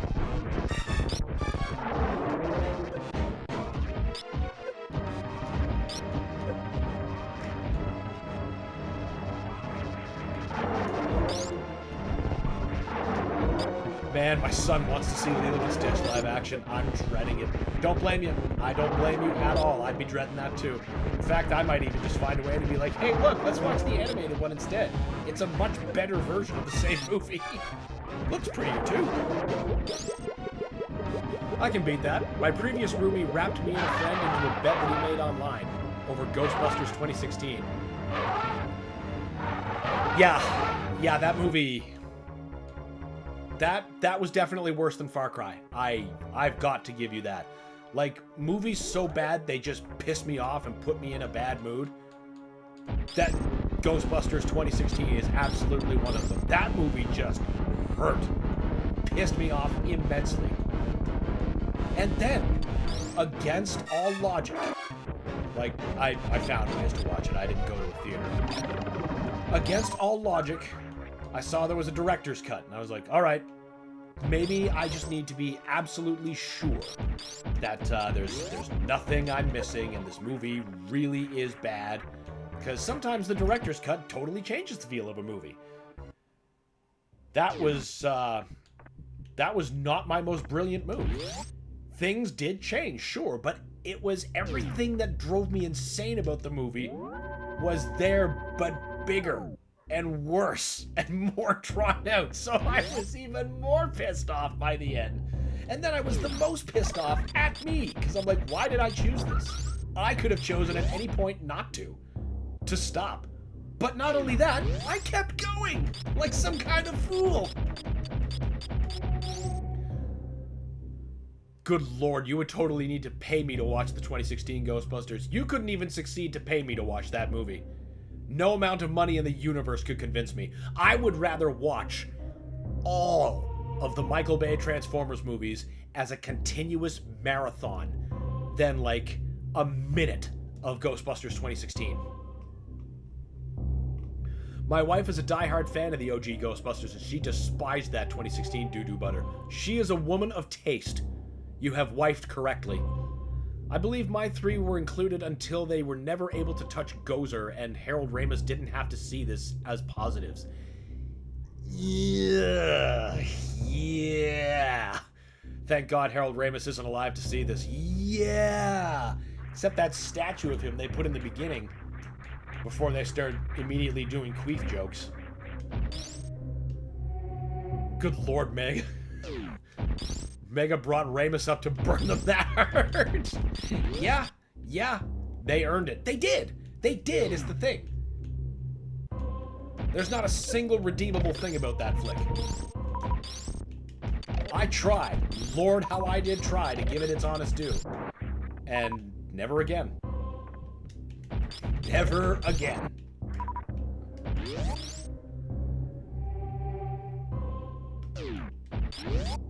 In contrast, I felt Afterlife felt like an adequate apology. I enjoyed Afterlife, and it felt like, you know, the kind of thing you need to happen if you intend to ever make money off the brand again. Because if 2016 is the last movie you remember, ain't nobody going to that. Nobody.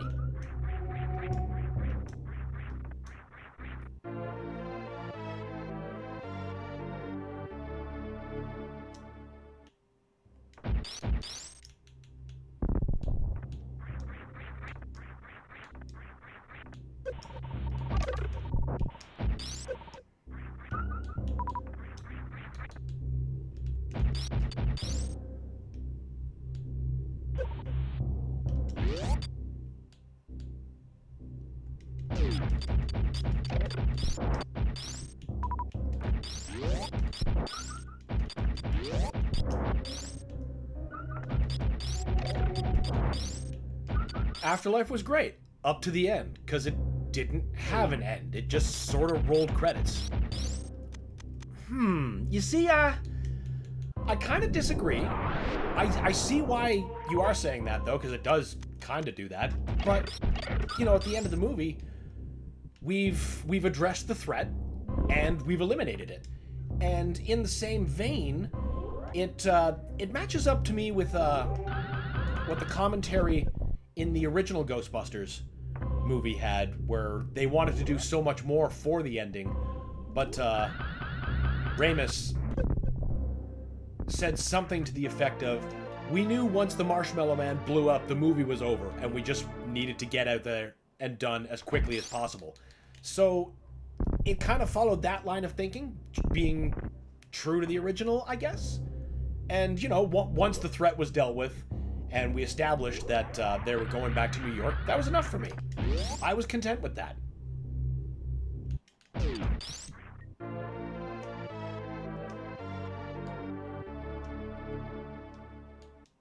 And we got to properly say goodbye as an audience to Egon, Harold, whatever you call him. After we've dealt with the big bad, said goodbye to him, there really isn't anything more to continue. Just let's we just gotta go. So yeah, I feel it was appropriate. You can just let Dan Aykroyd make movies. That's how you get nothing. You can just let Dan Aykroyd... Okay, I think you mean can't, because saying you can let him make movies, that's how you get nothing but trouble. I've seen that movie. That movie sucks. It's a cautionary tale why you can't just let Dan Aykroyd make movies. You do absolutely need someone like Harold Ramis giving him, you know, the reality check, being like, Dan, come back to reality. Or is there's this bit in Real Ghostbusters between that Venkman and Egon that I feel is very applicable here, where Egon explains something, and then that Venkman's like, Egon, remember, we told you, if you want to keep staying on this planet, you have to speak the language. I feel somebody like that needs to be on hand at all times for Dan Aykroyd. My wife and her dad cried at that ending. Yeah, I don't blame them. I certainly had a massively hard time keeping it together. Because Egon's an important dude to a nerd like me. Honestly, I was moved too. Egon was one of my childhood heroes. Same. Very important man. I can't believe Ramis also did Caddyshack. Yeah, right? Like, total whiplash or nothing.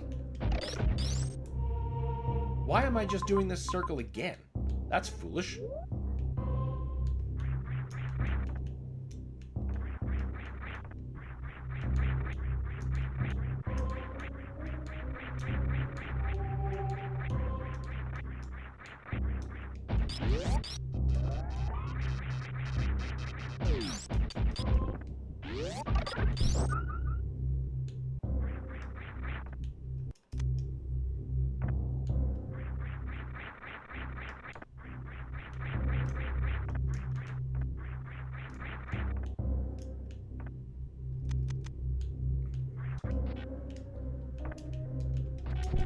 I suppose if I had to think of a genuine point of contention, if I had to make one about Afterlife, it would be that Afterlife just isn't as good a sequel as Ghostbusters the video game was, which is perfect.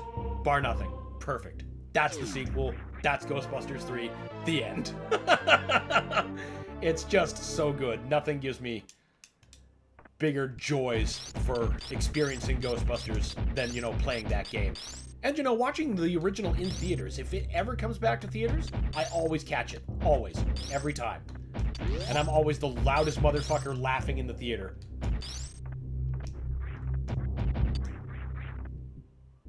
Although I'm thankful before he went, he did get to do the real Ghostbusters 3 in Ghostbusters the video game. Yeah, great minds thinking alike here. It was based heavily on the script they wanted to use. Yeah, and it was so good. So good. He directed one of the Trailer Park Boys movies as well, and an episode. I didn't know that. I think I knew about the movie, but I had no idea he directed an episode. Was that, that wasn't part of the Showcase era, was it? That must have been during the Netflix era, Trailer Park Boys. The more you think, it's literally based on the script they wanted to do for a 3. Yeah, exactly. That's why it's the best part 3. It's just like a glove.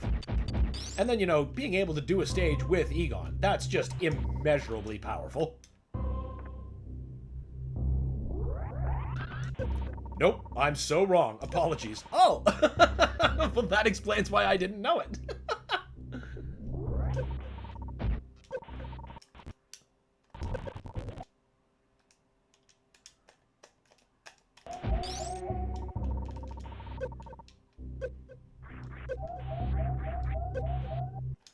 Well, I definitely had a nice controller mishap there.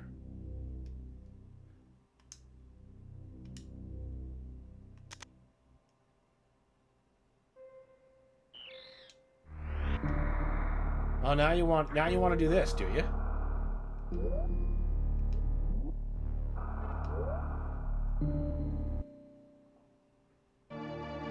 Well, that's not so bad. In fact, that's just right back there. All right, hold on a sec. I got to figure out how to remove that thing without screwing things up even more. One sec, guys.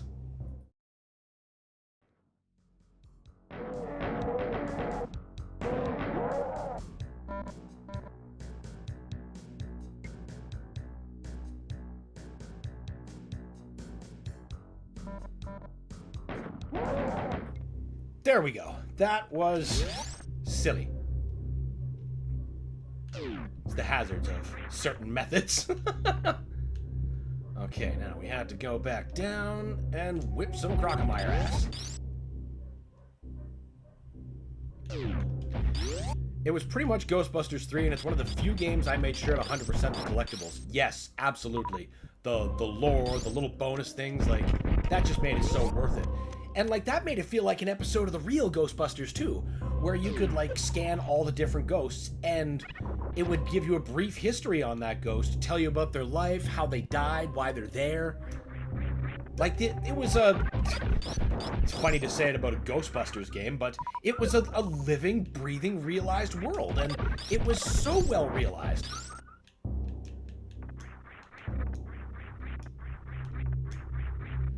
The movie's an absolute top-tier example of, or the game, rather, or is it top-tier example of, lore building. Or no, the game is a top-tier example of movie-based game. Yes, there we go. The sentence fell apart halfway through. Took a while to fish it out, but we got there.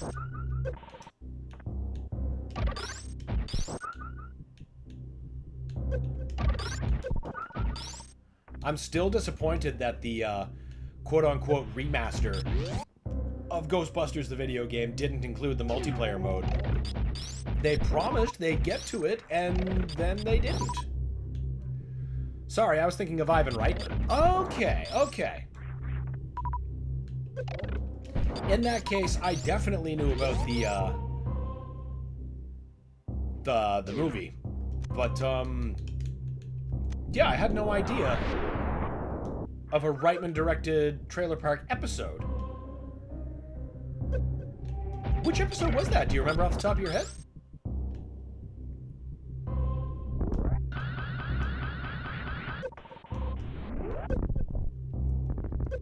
Ah, yes! I wonder what other movies could do with the game as a sequel and it work well. Well, I can name at least one example from experience in RoboCop Rogue City. That was absolute fire. Loved it. Really good continuation.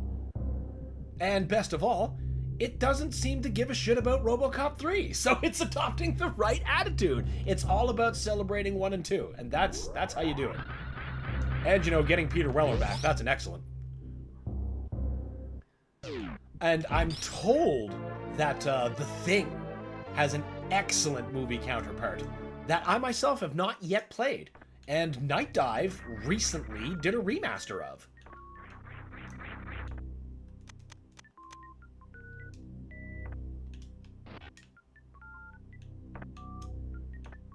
I wasn't about to worry about the PC version. Never had the multiplayer mode at all.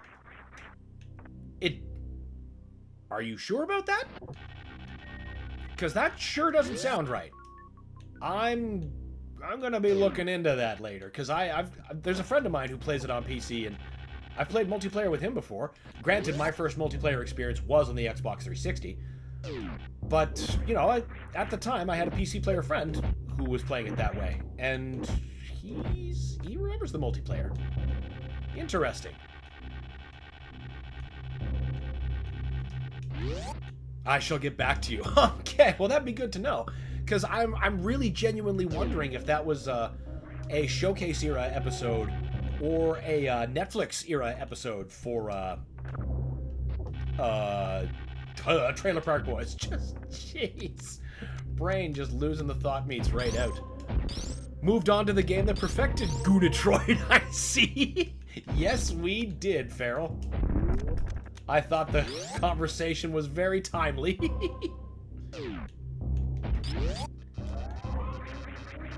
Yes, I have Ghostbusters 2009 DVD. Yeah!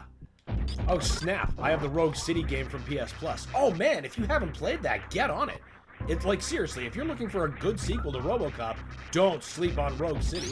And Rogue City recently got DLC, so there's even more RoboCop. More importantly, more RoboCop that isn't suck and is still Peter Weller.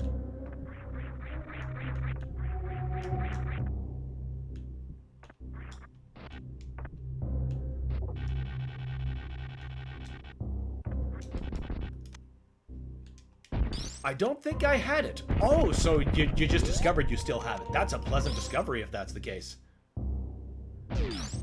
No, I'm number 2. Everyone's in a coronation fight now.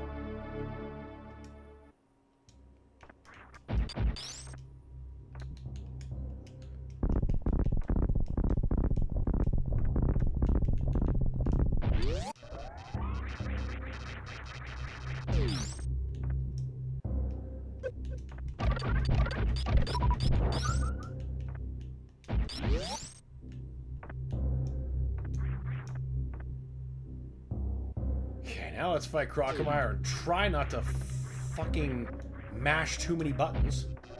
Wait, no, he's dead. It's this part here. Ah, it's because I was trying to integrate the speed booster. When I should have just done it the way the game wants me to. It's just more fun to do that with the speed booster. Pardon me.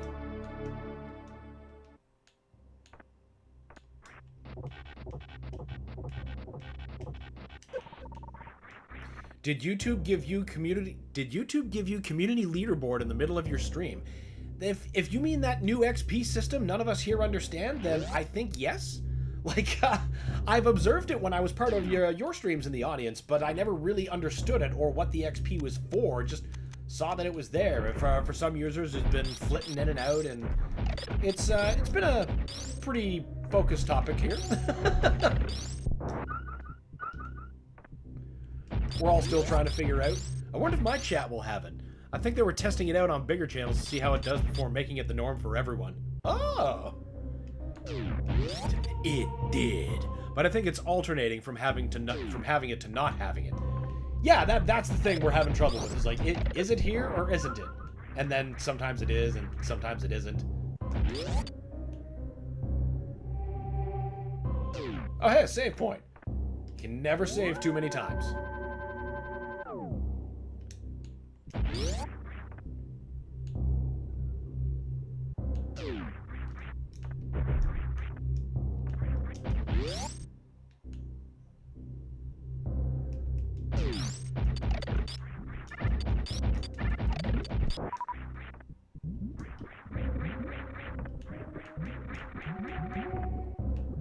Right idea, wrong execution.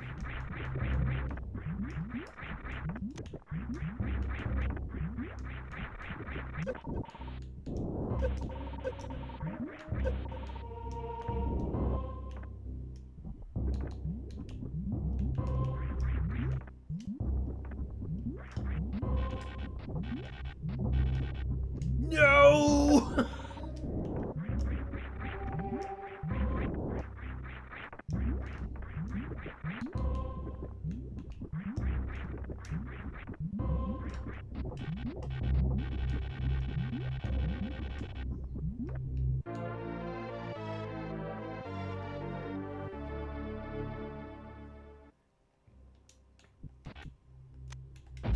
Back.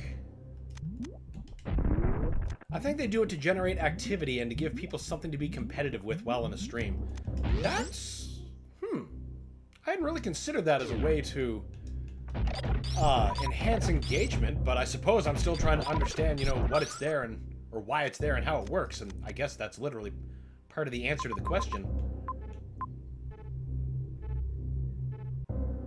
Wait, I can get that secret right now if I wall jump smart enough.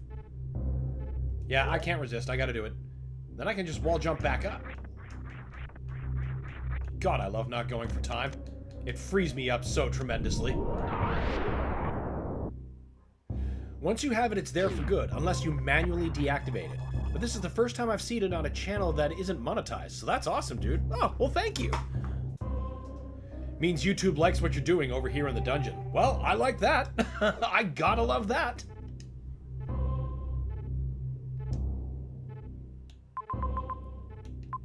Good. Good map. It says I have 75 XP. Even a slime from Dragon Warrior would roast me. It's true.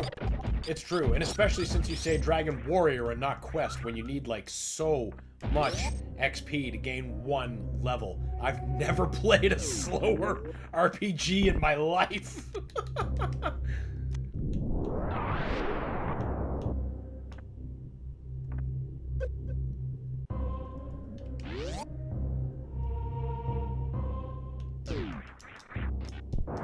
Blue slime or red slime? Ooh, good question. Self-burn. Nice.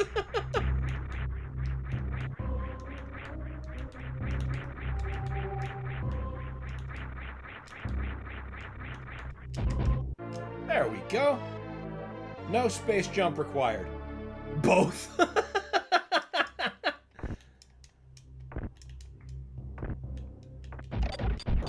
And I'll be taking the shortcut back up. Or not.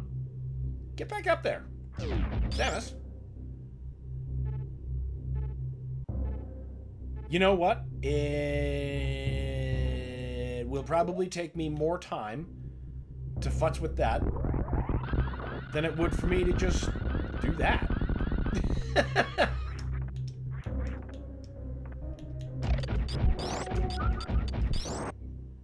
Besides, we didn't go this way yet.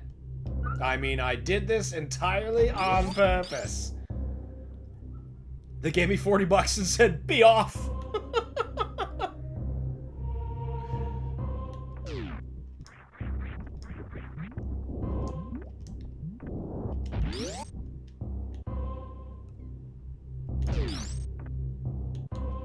Now, is there anything up that direction? Probably just a joining tunnel, but I need to see it explored on my map for my OCD.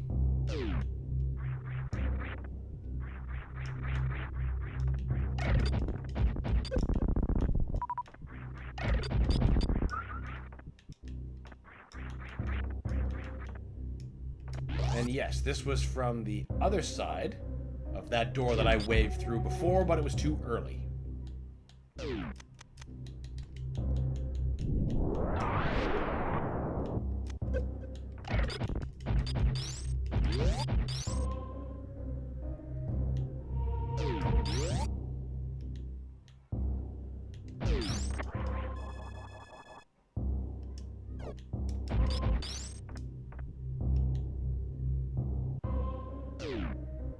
Secret tunnel.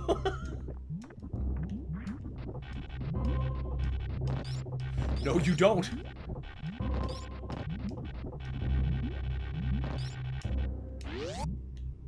Lava snatchers.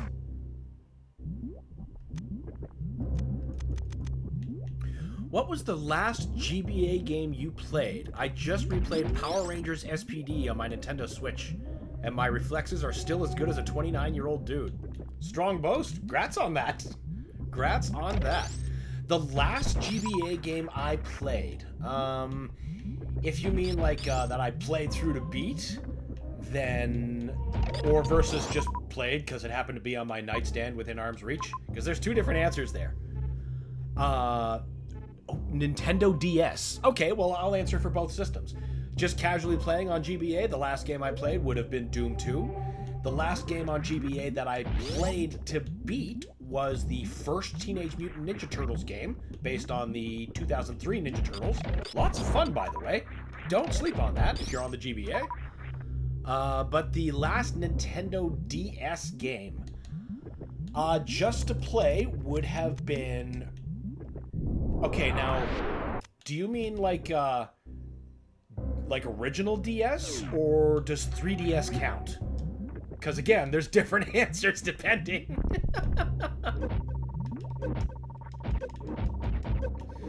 This is not where I should be.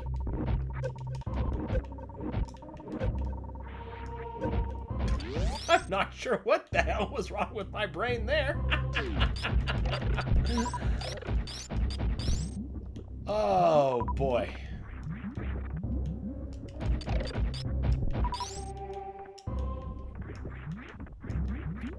Let me think here.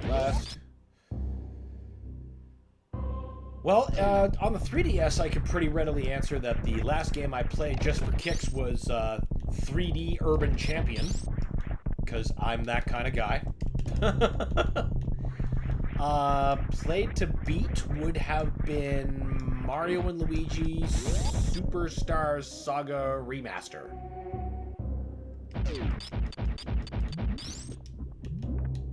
I was correcting my last message, but I guess you can do DS and 3DS. Okay, so we just did 3DS. Regular DS, that would have been Chrono Trigger. And that's... yeah. Chrono Trigger and what else? There was something else. 1 second, my DS is within arm's reach. Let's just have a look-see. That's both zippers. That won't open that way.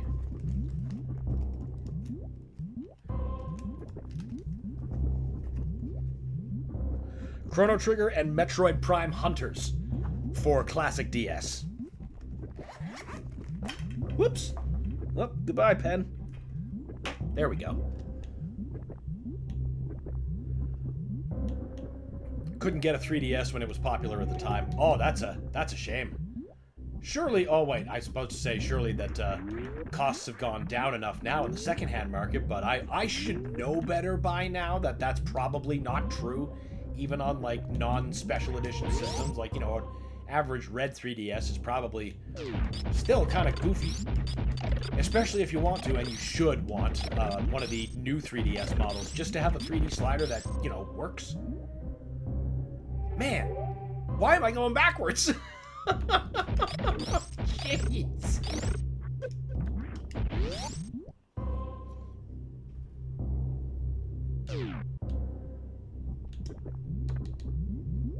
Love both dearly, though. I was so excited for when I got my 3DS that it had universal backwards compatibility. It's fucking wonderful.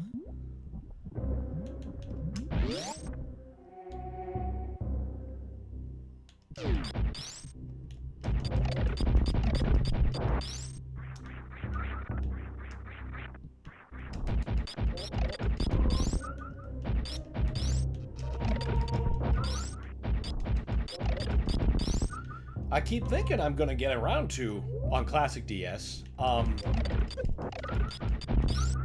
Castlevania Aria of Sorrow and Order of Ecclesia, because they're the only ones I haven't played. I fucking love Portrait of Ruin so much. But I just never seem to get around to those other two games. I would happily do it on the channel through, like, the Dominus collection. Because I have no idea how I'd hook up, like, a 3DS to, you know, stream. And I don't know how I could, you know, find other ways to stream it, because that's... Like, setting up a DS game is just such a challenge, because it's so unconventional. Secondhand market is insane for most things Nintendo. It's true. It's a damn shame, but it's true. Right, forgot you need to go... There you go. I know Amiibos were real bad for a while. I haven't looked at them in a while. Thank God.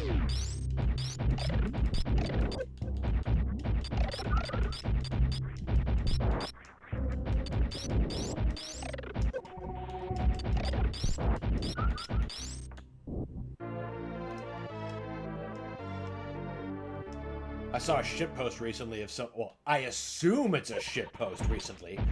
Of somebody claiming to have seen a 3DS... It was a special edition one, but it was like $10,000 or something insane. It's like, that can't be real.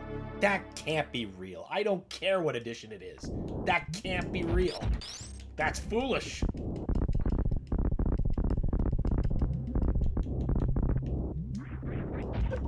And things like that are why I'm glad I'm, like, done buying retro Nintendo. At least, you know, for my purposes. I've got very, very robust Nintendo collections that I don't need to add to. I got most of them in pretty okay times. Some games I wish I would have got. Like, I still remember seeing, at the old... I'm dating myself terribly. The old Zellers in the area where I was living at the time was clearing out their N64 software. And they had, like, a stack of sealed, because nobody was buying them, Conker's Bad Fur Day for $5 a piece. I'm like, man, what I would do to go back to that moment and just buy that stack.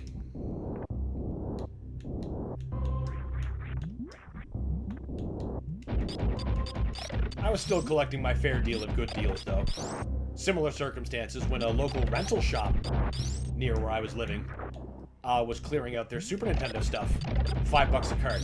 I got Mega Man X3 for $5. Try getting that kind of deal now. You can't convince me that the sound... This isn't the sound Arthur gets when he beats a boss and grabs a key. Super Ghouls and Ghosts. It's... Honestly, it's pretty close. I can see why it reminds you of it. The Galaxy 3DS. Yeah, that's the one! I'm like, no. that was barely a muster when it came out. There's no way that's 10 grand. Like, come on!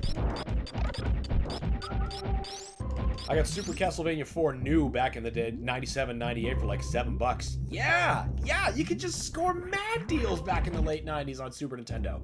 X3 for $5? Yeah, man, it's like one of my favorite deals I've ever scored.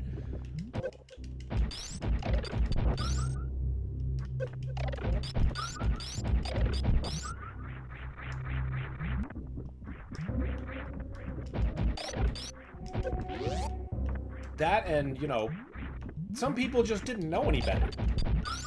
Like this person, I have to choose to assume that they really wanted, like really wanted Super Mario Land 2 for the Game Boy. And that's fine. That's like one of my top favorite games. But I had it, and the person who wanted it didn't. So, do you still have it? You're right, I do. In fact...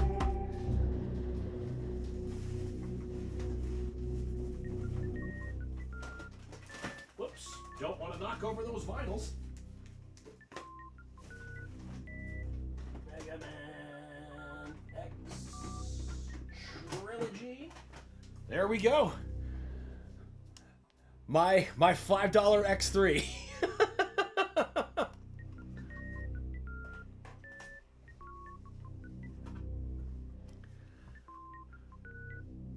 Wasn't there a gold-plated 3DS? There might be. I know there was a gold-plated Wii that was made for the Queen of England. I don't think they still have that. But, you know, in the similar vein, there probably was one. Right, now's the time for the wrecked ship so we can get the gravity suit. I'll give you $10. I'll double your money. What a deal. No, that stays with me. My precious OG kart trilogy stays with me.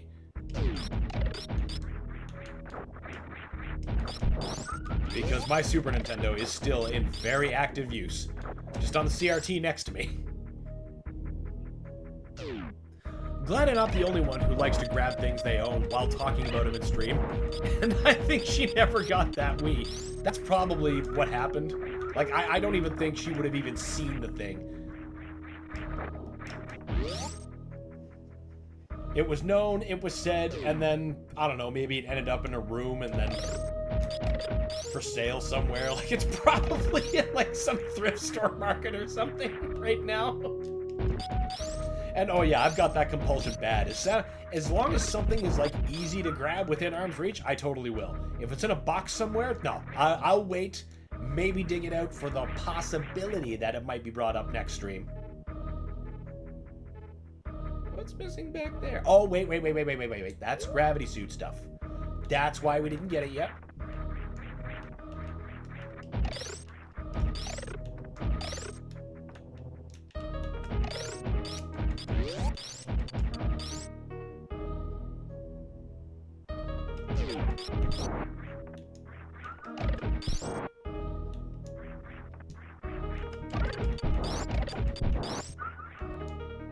Oh yes, but that trade story. So this guy wanted Super Mario Land 2, like right bad, right? And I had it, and it was loose.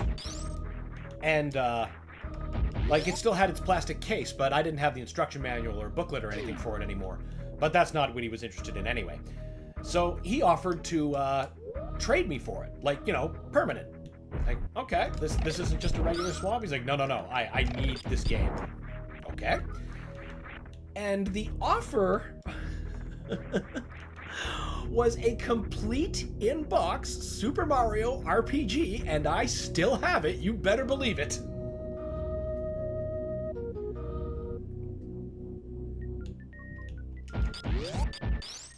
I later that month rebought Super Mario Land 2 at a local pawn shop for $15. That deal felt probably the most fortuitous and, like, almost illegal, but man, you don't walk away from a trade like that. No, that's where I also got Chrono Trigger. Yeah, they were, like, in-box Chrono and Mario RPG in exchange for Mario Land 2 on the Game Boy. I can't fathom this, but man, he wanted it bad. That X3 cart was worth digging out if needed. Yep, that's why we dug. Wow, talk about desperate. Yeah, I don't know what the desperation was, because like I said, later that month, I rebought the damn thing for a pittance. So it's not like the game was hard to find or rare, but like to offer me two cream of the crop titles complete for something that just has its shell? That don't math. That's like, the numbers did lie, to him anyway, and they spelled disaster at sacrifice. Unreal.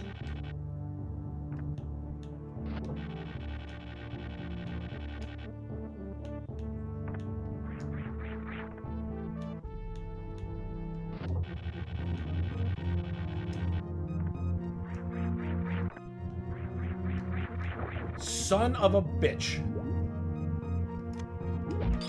I'm glad I bought my Pokemon Emeralds when I did. They were only $40 then. Now they're almost $300 each. Exactly! Exactly! Like, even if the game doesn't look that good at the time, it seems to me, on Nintendo, you get it now. Because it ain't getting any cheaper. I mean, the truth is that's the same for most games. Like, that was even true when I was trying to rebuy Terminator Dawn of Fate. It was more expensive than what I originally paid for it secondhand, because of course it was. So I didn't rebuy it. I never wanted to run into that again, though, so I never sold after that, ever.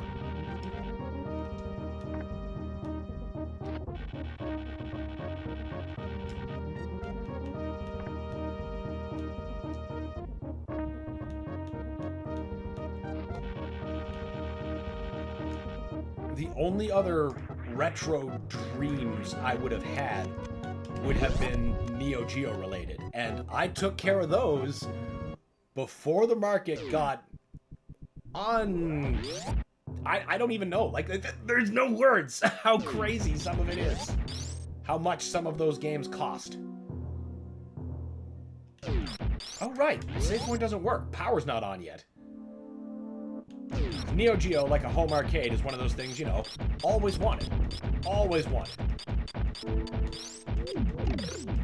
Then I answered that prayer, and it was worth it.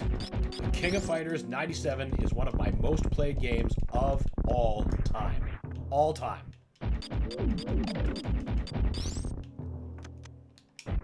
And there is nothing like playing King of Fighters on an actual Neo Geo. Remember when they said Pokemon was just a fad 29 years ago? Yep, I do remember. I remember! Remember AT-ATs?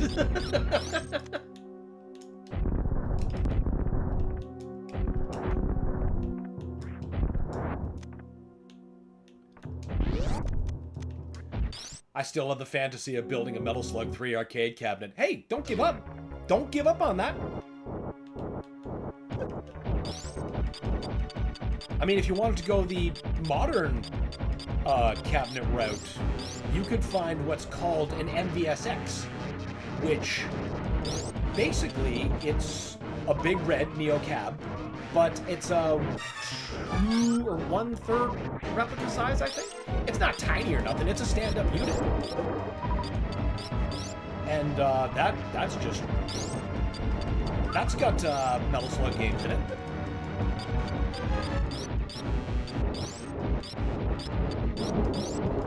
Alternatively, just, you know, hang on. You never know. Like, somebody might just want to decide to let their cabinet go.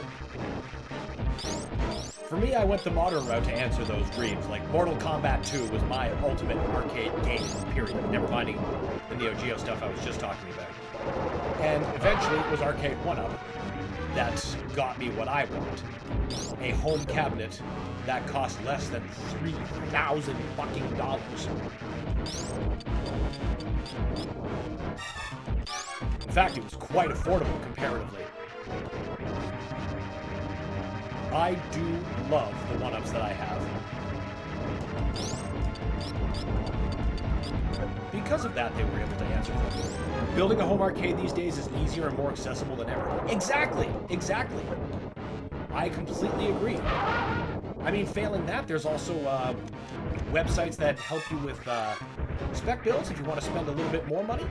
But, you know, there's options. I just want to hold a Neo Geo cartridge. Oh! Gee, Farrell. Would you like to hold an MVS cartridge? Say, KOF 2003?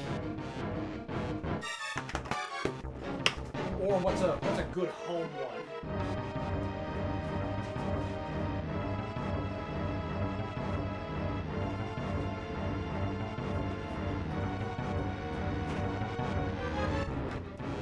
That's not the right one. There it is. Or the AES home carts, my absolute favorite, King of Fighters 97. And these things, they're huge!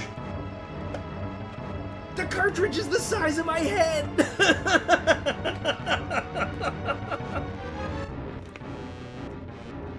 Dude had it ready to go at arm's length. Look, I'm sitting right beside my retro station. Art of Fighting 3? That's hard to find. I got that for $80 from a bro. $80 Canadian dollars. And dare you to look up getting that now. This guy, it's just all I can be is myself. Had a friend growing up that had a Popeye arcade cabinet in their basement. No way! That's fucking cool! That's a fun game! It was like a nightmare. The dirty basement, the weird Popeye game, the piles of empty liquor bottles. You paint a very vivid picture. Oh man, I can imagine it perfectly. Nothing wrong with that. I mean, we're all collector's pieces to show off. It can't be helped, man. Cue the Phil Collins song. Been waiting for this moment all my life. I mean, how often do you get that kind of stuff? He was ready for this question. It's true. It's true.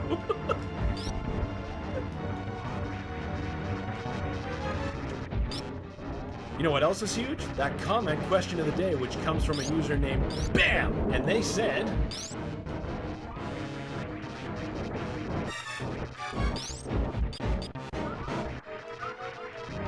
Come on, Phantoon, reappear. Super missiles are not your friend here. Well, I don't know. They seem to whoop him pretty hard. They're not here when you should be using the charge beam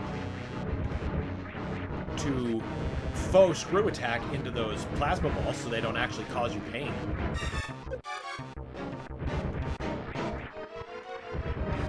Who was the user of the day? What did they say? Or wait, was I supposed to figure that out?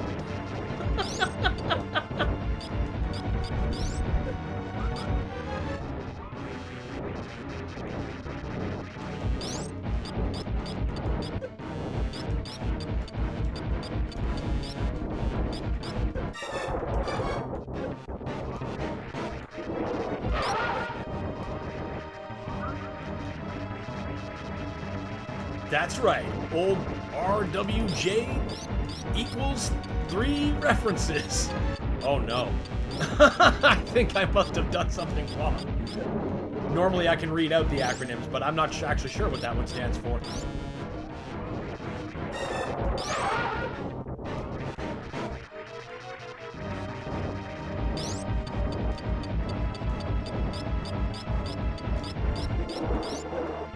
Oh, I didn't know you could phase through the blue flames like that. Yep. The charge beam is a lot more applicable than you'd think. And as you can see, it works on the ground fireballs too. So it's a pretty great way to stay safe during this fight. Handy for when you get here with like low energy tanks.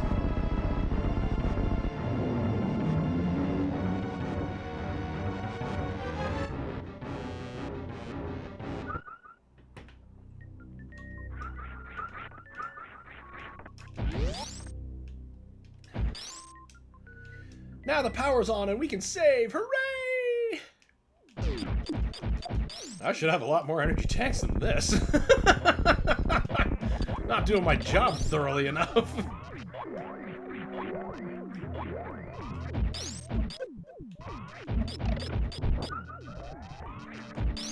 Ray William Johnson had an online show called Equals 3 back in the day. Oh! Okay, I have no idea what that is. Tosh.0 copied it. Oh, that's why that appeared. Okay. Okay. Yeah, Tosh.0 and then, God, what was the successor? My parents watch it. Ridiculousness. Okay, okay.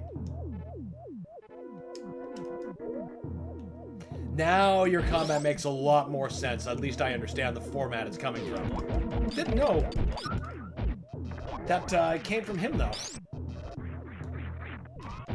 As most normies understood, it was Tosh.0. That was the touch point. The Tosh point, if you will.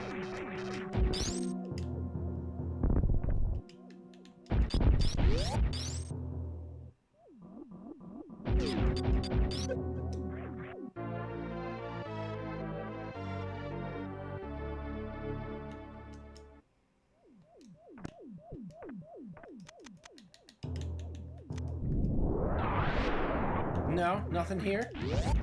Why did I think there was? There's a bunch of places in here that I keep thinking they're shit. We'll get it, though. We'll get it all. I will be aiming for 100%.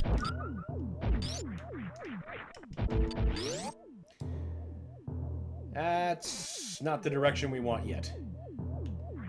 Your parents watched Ridiculousness? No, my parents watch. Like, right now they do. They did not watch to Ridiculous. I am way too old for that to be even remotely possible. At the tender age of 40 plus. But no, they love to watch Ridiculousness now. You know, they'll eat a pot brownie and that'll be the night. You know, it's pretty hard to fault.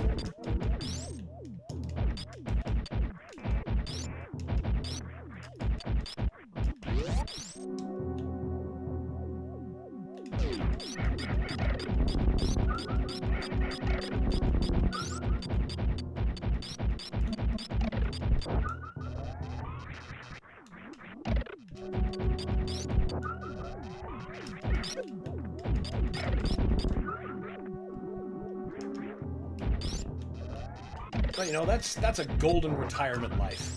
That's goals.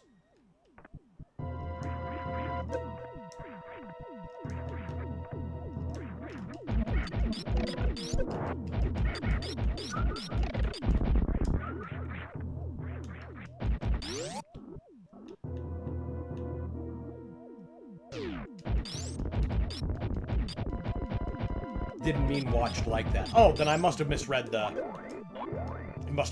you. But, yeah, they totally do just love to watch that show. Veg out with the cable.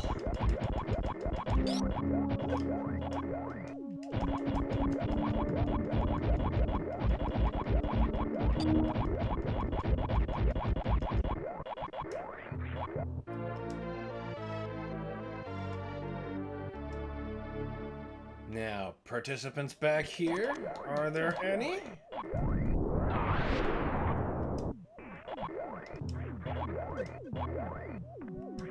I can already think of like 3 energy tanks I can go back for. Except it's actually probably a lot more than that.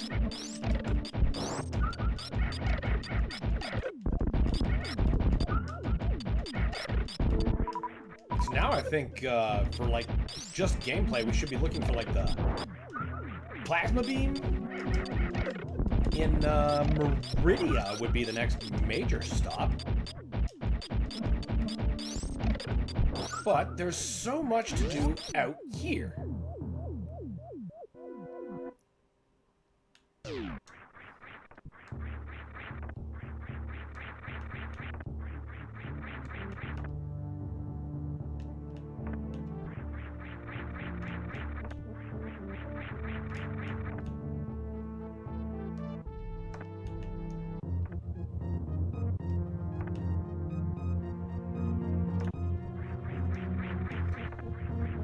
There's a secret over there, but I need this thing to scroll with me. Problem is, it doesn't scroll when it's not visible. I like that Tosh went after Stolen Valor in a comedic way. Is Stolen Valor another show? Oh god, I'm so out of the TV loop.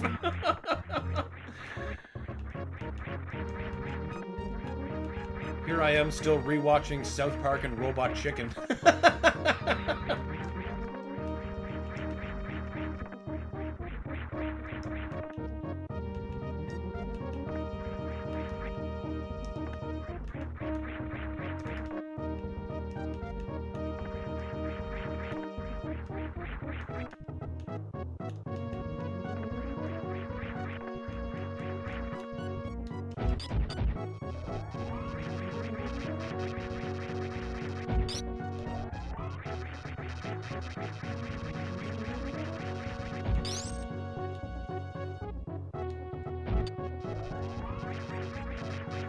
Stolen Valor is when people pretend to be military veterans. Oh, I'm familiar with what it is. I thought maybe that you'd meant that Ridiculousness or Tosh.0 aired after a show called Stolen Valor. But I clearly misunderstood. God damn it! I should have just used that stupid bow. Oh, wait, I need to scroll that back.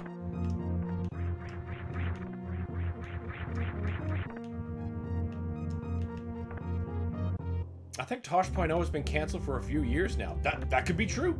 That could be true. I just demonstrated how little I know of the current TV landscape.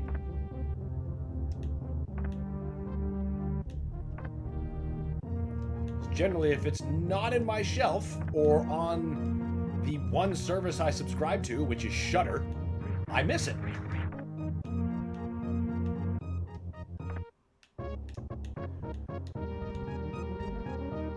Daniel Tosh did it right. Got famous and got the fuck out of the public light. Didn't shove his face into every screen, just did his show and got the fuck out. Respectable. That's... yeah. I mean... that's exactly correct. Get paid and don't make a awful person of yourself. That's the worst missile. I don't know about that second worst. Okay. Okay. I think we're back on the same page. Are you kidding me? I forgot about that whole bombs won't travel with me thing.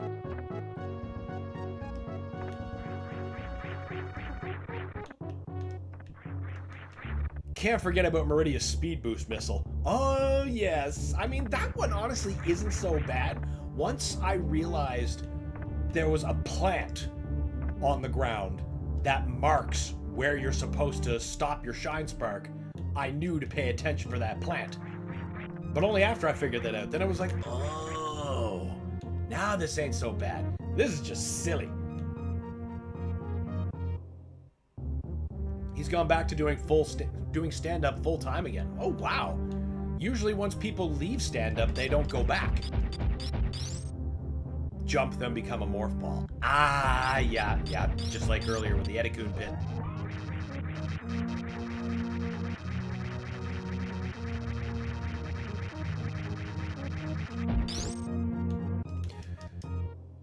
Yep, that was definitely my intention. Definitely my intention. Problem is, I was just standing on the lip. Too far over. Gotta give myself a bit more clearance.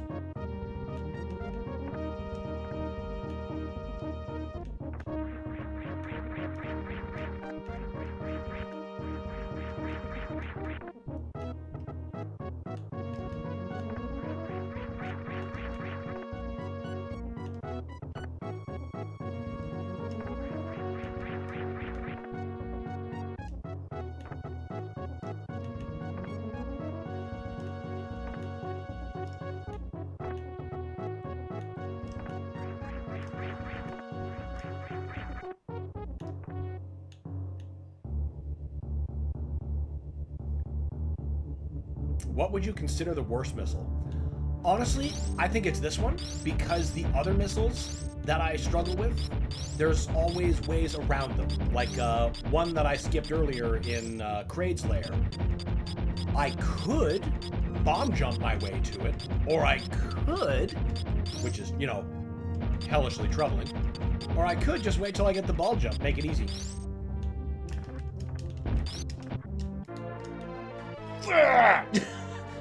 But there's no real way to make this particular missile easy. The only other one I find more quote-unquote challenging would be the one actually just up here in Criteria after the energy tank. You gotta like shine spark up to get it, and you're falling, and the platforms are crumbling. And if you're not like right in the middle crumbling both platforms, you'll either get left missile or right missile, and then you gotta loop all the way back for the other one. It's not so much difficult as it is tedious if you don't split the blocks correctly on the way down.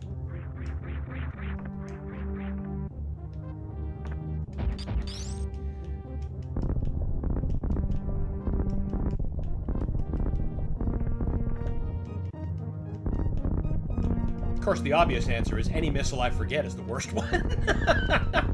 But we don't usually forget all of them.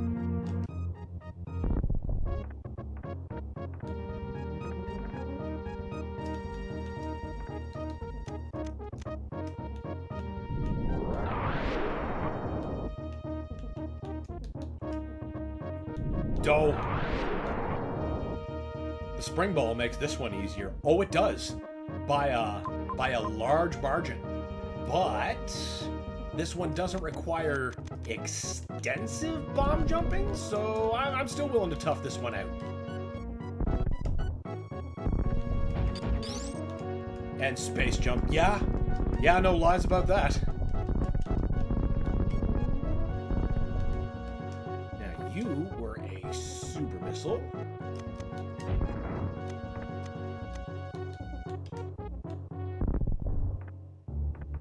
Bam!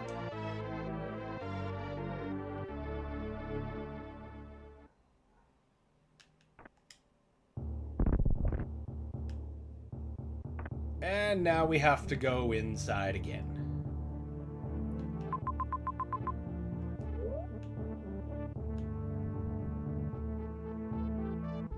I meant the high up one. Oh! Okay. You know what? In both cases, you're absolutely right. Spring and space totally trivialized that. I didn't even think about it.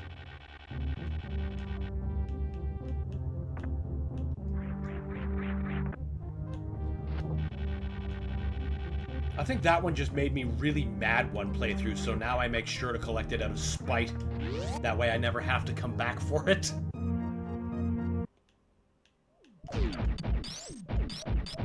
That sounds like something I would do.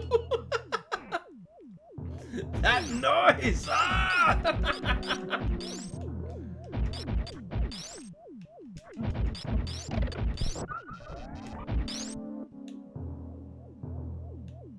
Actually, oh wow. Actually, you know what? This is definitely the thing to be doing. Because we have run out of the time available to stream today. I thought we were going to get a lot more done because I'm used to being a lot more familiar with this game, but that's fine. I love playing Metroid over multiple streams. That is without irony. I just love Metroid so much. And yeah. Thank all of you for joining me, spending some time with me. I hope you've had fun too, because I sure have. Y'all are why I do this. It's just so damn fun. Be sure to join us tomorrow, where we'll be playing, I have no idea, and more Super Metroid. I don't know what's going to fill out the other half of the afternoon, but we'll figure it out. We'll figure it out, but we are going to have at least more Super Metroid. We could work something first person in there. Maybe we'll do some more platforming. Who knows? So either way, join us tomorrow for more Super Metroid, and God knows. That was so much fun. Thanks for playing. Well, thank you, Toil. It's my pleasure every time. Fun games today. Thank you, Farrell. It's always a pleasure to see you. All right, everybody, that's going to be it for today. Join us tomorrow for more fun, and until then, see you later. Good stream. Thanks, Carnivorous Giraffe. See y'all tomorrow, guys. Toodles!